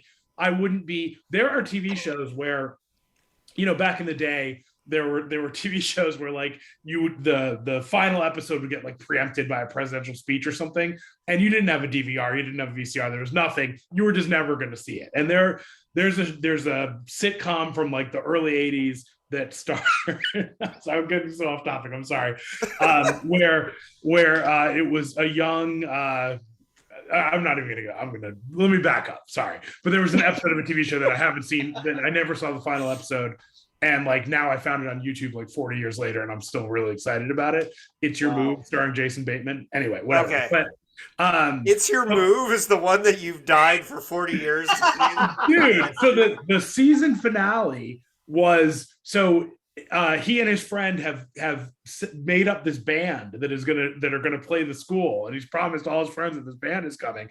And then he got his friend Eli to pretend to be the members of the band, and they were called the Dregs of Humanity. And then it was that does sound pretty cool, I gotta say. It was awesome, and it was a two-parter. And they did the first part, and then a presidential speech interrupted the last episode, and then they just never showed it again. Like, and you couldn't. How are you going to watch it, right? It wasn't like there was Netflix, so I just never saw the end. And I wondered about it forever. My point being, my roundabout point being, that at the break, I was like, this is really boring. I haven't found this interesting. If Discovery never came back, I'd be okay with it. So that's. But then I do want to say one thing. The writers, and I liked the ending a lot. To Tony's point about the show not having enough teeth, I will say that one of the things that Brian Fuller was very adamant about when he was creating Discovery long before he quit the show because they didn't let him do. Anyways, Brian Fuller's original plan was, like, one of the things he said months before Discovery came out that really rattled everyone was he specifically said Discovery is going to be like Game of Thrones. You're never going to know who's going to die because space is dangerous. And he said that, and in the early seasons there was a lot.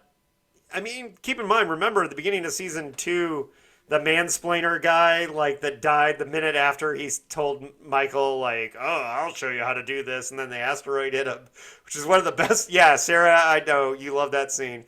But it's directly into my vein. Right.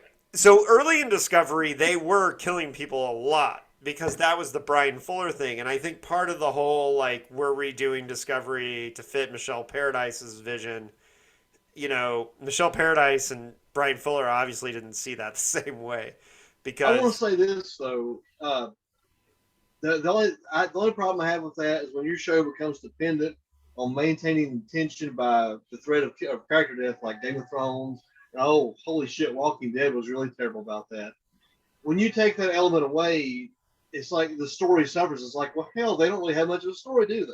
So I don't want to see Star Trek go that way either, because, I mean, it adds to the excitement, I suppose, but if that's all you have, no.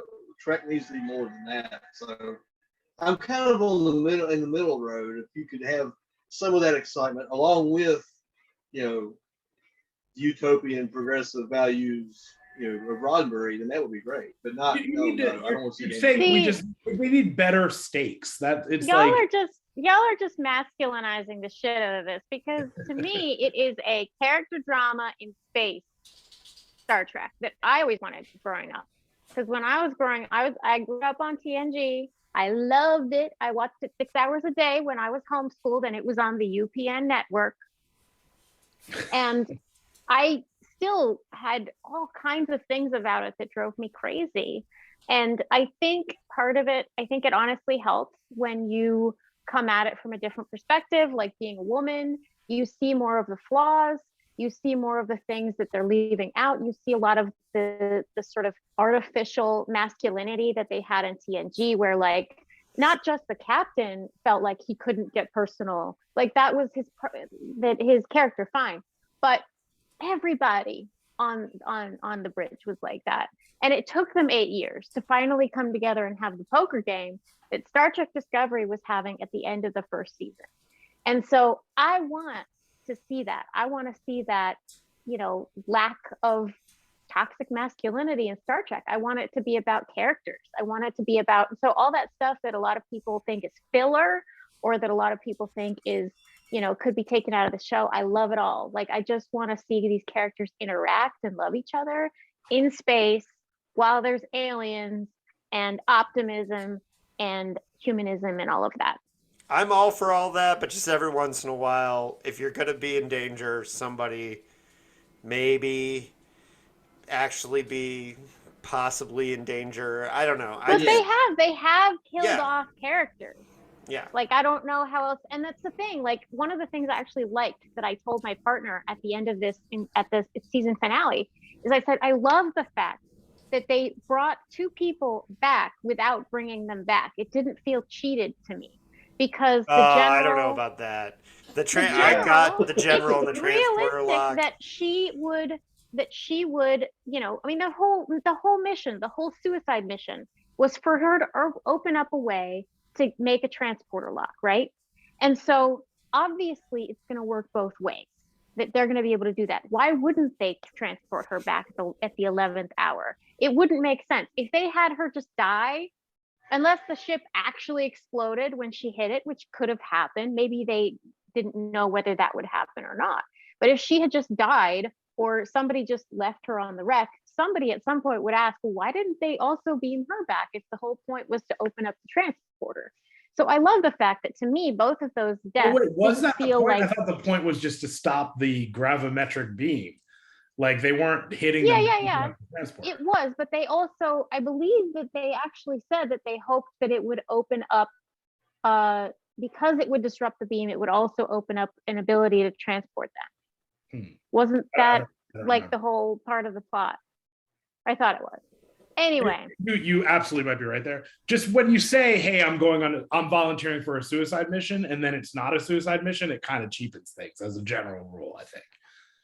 I don't think it did, because I feel like it really was very believable that she felt this genuine regret, and she felt like she had to pay a price for that, and she paid that price. It's just that she also got to still survive, and because, I mean, honestly, this is one of those moments where it's also about believable 900 years in the future, where it's like, you should be able to actually save somebody at the 11th hour in an operation. It also cheapened the book thing, because it's like, now it happened again. You know what I mean? Like, I feel like they should have picked one or the other. I actually was hoping the book would be dead, but Well, I really wish Dittmar, when the general had volunteered, had been like, "You're awesome. Thank you." Would have been great. Would have been cool. All right, guys, we got to wrap up here soon, because we've been going for a long time. How about we all talk about what we would like to see in season 5 of Discovery? Hey, David, I've prepared this whole spreadsheet. I have to at least talk about it for a second. Okay, I'll do it really fast. Okay, really fast. So like I said, I was trying to figure out what was kind of what I couldn't put my finger on what was bothering me about Discovery, and I thought it was too many characters, and so I actually made a list. I dove deep on IMDb and actually listed out for you, and figured out how many episodes of the original series and TNG people were in. I didn't bother with the other series, but so the original series, as everybody knows, Spock, Kirk, McCoy, Uhura, Scotty, they were in almost every episode. Sulu was in slightly less episodes, and Chekhov was in less than half of the episodes, right? 7 people. The next most repetitive person on the original series, no surprise, Nurse Chapel, who was in 28 episodes. But then after that, the next person was Lieutenant Kyle, the transporter chief, who I have no idea who that is. And whatever. So you guys know who Lieutenant Kyle is? I do not.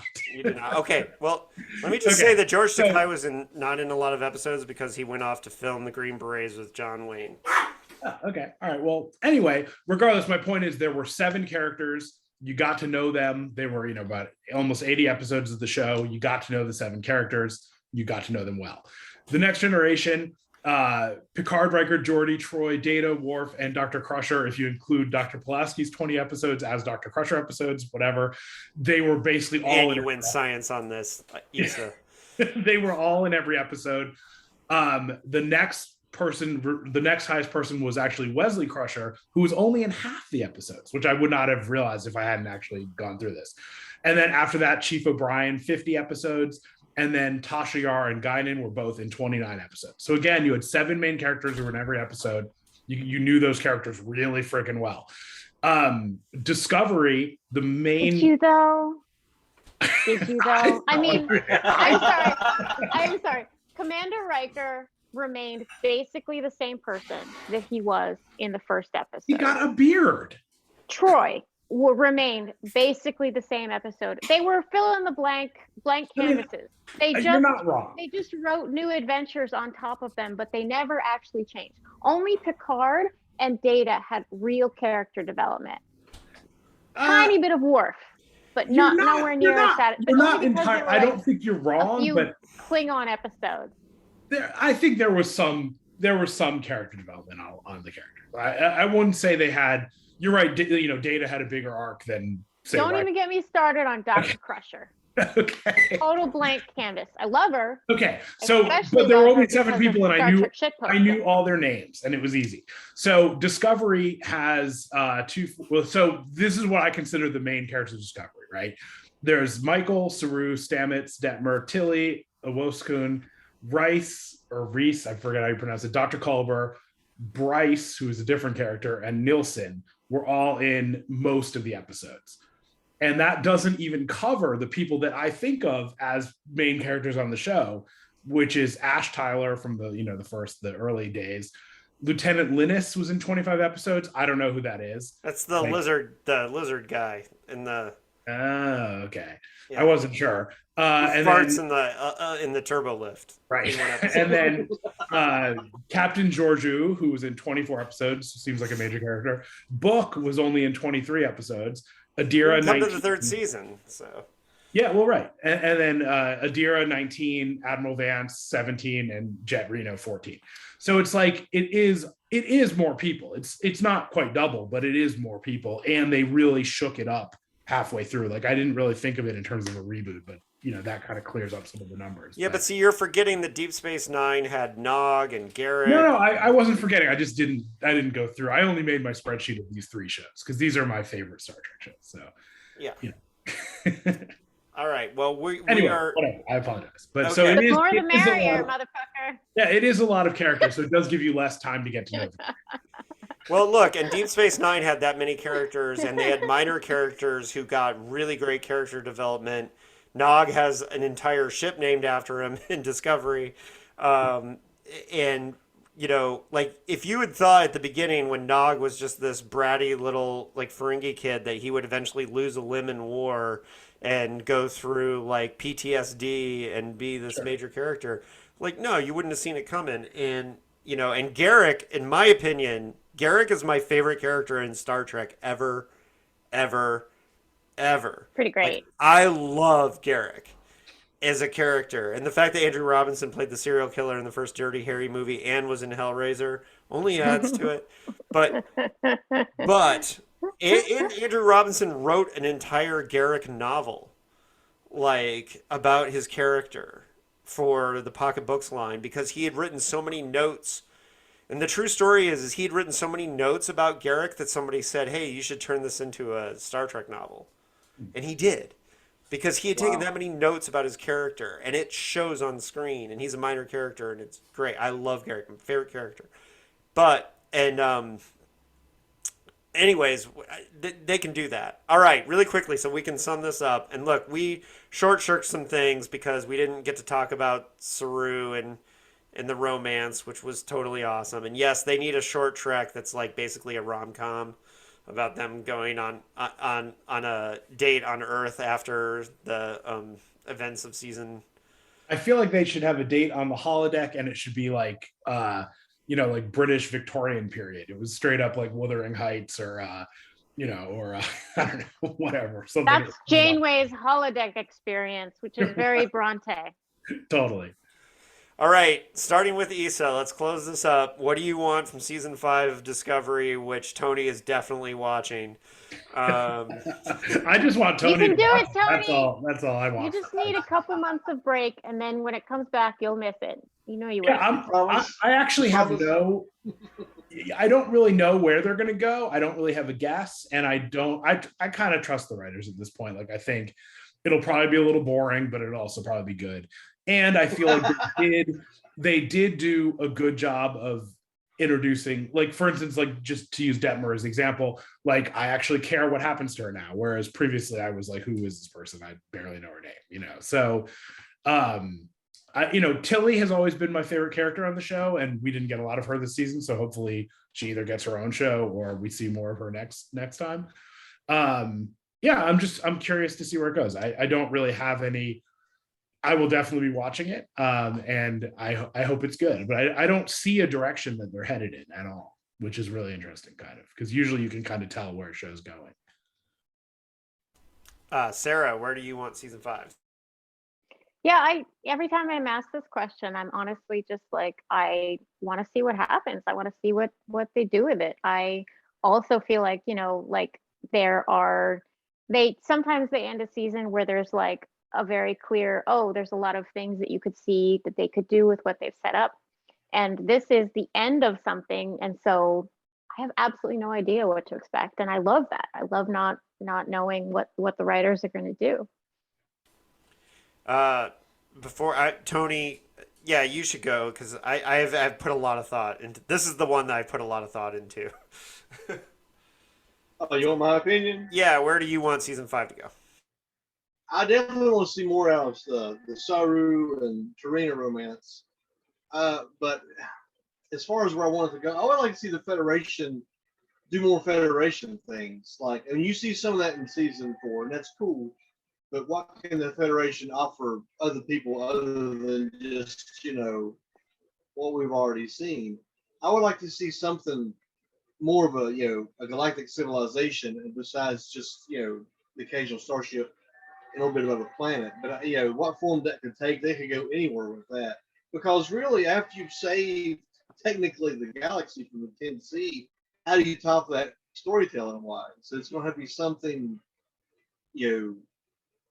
maybe more personal. Maybe not. The stakes aren't so large in terms of the galaxy, but more personal stakes. So something like that. Yeah, so I've thought a lot about this, and I want season 5 to be about the rebuilding of the Federation, and I want Discovery to kind of be like the go-to shit. Like the way I would pitch it, if they came to me and said, "David, you're the new showrunner of Discovery," I would pitch it as House of Cards meets Star Trek, and I would want it to be about a political crisis that happens in the Federation, and week to week it's different things. And Discovery, like Vance and the president basically put it on Discovery to be the flagship of building this new Federation. And the reason why Discovery is because they're a unique ship with Zara and with the Spore Drive, and which they're going to need to rebuild, obviously. And that way it would be a different thing every week. And one thing they have not mentioned the Klingons once. And I have a feeling that there's a reason why they have not mentioned the Klingons once. And I Maybe think that's what they're planning. yes, and I think part of one of the reasons why it would be interesting, and the Klingons would be a great example for this because it would make sense in universe. What if one of these technological societies, and it could be the Cardassians, because you could do it with. I would want to take one of these existing species and do something really interesting with imagining like one of these species falling into a dark age and that they've lost technology, they're not in contact, and it becomes a political issue where like is it breaking the prime directive to go basically to these worlds and say like, hey, come back to the galactic society, or are you interfering with them falling back to barbarism or whatever? And that would be an interesting thing because the Klingons and Cardassians know about the rest of the universe. Their species would know about it. But what if one of these, wouldn't it be interesting if like these former militaristic species had made the decision being out in the universe was not good for our species and we are turning away from the stars? And wouldn't it be interesting if the Federation like thought that they were bringing something positive to these species, but in reality, they're challenging them in a way that isn't. That's what I would do.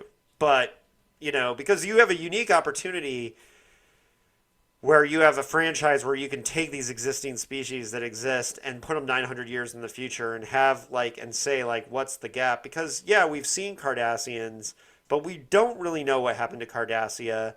And actually Bajor would be an interesting planet to do that. What if Bajor just said, you know what, we're good, we're waiting for the Cisco to show back up. And of course, well, yeah, there's going to be DS9 connections in Picard, obviously, and we know that. Sorry, Issa, that's not a huge spoiler because it was in the trailer. But it would be interesting to see one of these species just reject technology and go back, and then have the Federation kind of think high and mighty of themselves, and that's what I would like to see them do, because I think it's a unique opportunity with this 900-year gap. Anyways, that's what I'd like to see in Discovery Season 5. So I think next time we have a panel, I'm going to be switching it up again, adding another fourth crew member here. I have plans for somebody who's very specific for Picard, so we'll be back for after Season 2 of Star Trek Picard. Doing another episode here, but for now, Discovery Season 4, ups and downs, pluses and minuses. Overall, I liked it, and I really liked how it ended. So let's go around and tell everybody how they can get in touch with you if they want to, or if you want them to. Maybe you don't. Issa hides a lot on the internet. Yeah, invisible. Yeah. Issa, tell folks where they can find your band or your movie, because they would want to find it. If you really want to see a bad movie that you will not understand and it's hours of in-jokes that you won't get, then you could check it out on YouTube, The Good Clean Fun Movie. I don't recommend doing that unless you're like a punk rock kid who likes 80s hardcore. Pretty much aside from that, I spend my day job. I have a business called Outvoice, which is kind of exciting. If you're a content creator and you need a way to pay your freelancers, come check us out. That's about it. Oh, and your band was awesome. Good Clean Fun. So, and several records out there. College is one of my favorite Good Clean Fun songs. Vegan straight edge hardcore for people who. Oh, and You're Only Punk Once was a great song. You're Only Punk Once was great. Sarah, where can folks find you? If they want to? I am on most of the social media channels, regretfully. I spend about 5 minutes every 3 days on Twitter. So my Twitter is like tumbleweed, so I wouldn't recommend that. Most of my followers are on Facebook, so it's facebook.com/Michener, Michener. And you'll find Sarah on lurking on many Star Trek Facebook groups like Star Trek Shitposting, and it's compulsive. Yeah, and Star Trek. What's the one has a great name?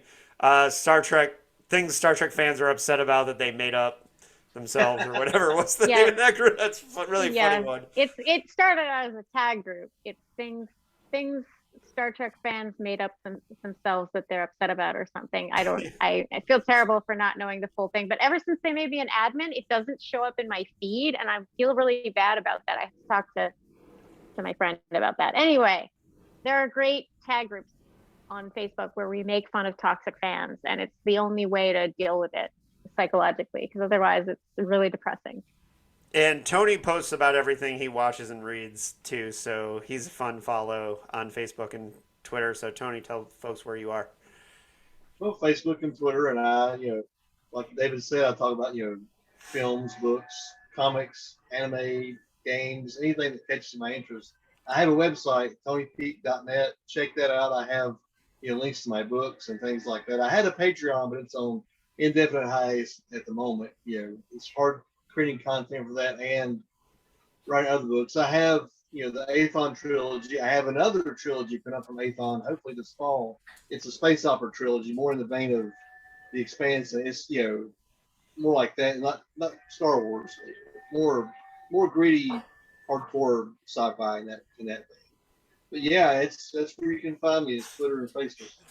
Yeah, and Tony is right on it. He posts about whatever episode of Star Trek comes out on Thursday mornings. So these last, because I watch whatever Star Trek comes out on Thursday morning before I go to work. In these last 3 weeks, when I could only watch one of the two that came out before I went to work, I had to not read anything Tony posted so he wouldn't spoil the other Star Trek for me. So I specifically was like, don't look at Tony's post. Don't look at Tony's post. Because I knew you'd talk about it. Because as much as you complain, I knew you would be there talking about it. It's a love-hate relationship. All right, Trek nerds. We'll see you guys after season 2 of Picard. It was great talking to you guys. I always love nerding out about Star Trek. And great discussion. I loved season 4, and I'm sorry we didn't talk more about Saru and his Vulcan romance. That was good stuff. So thanks for joining me, and yeah, we'll talk to you soon.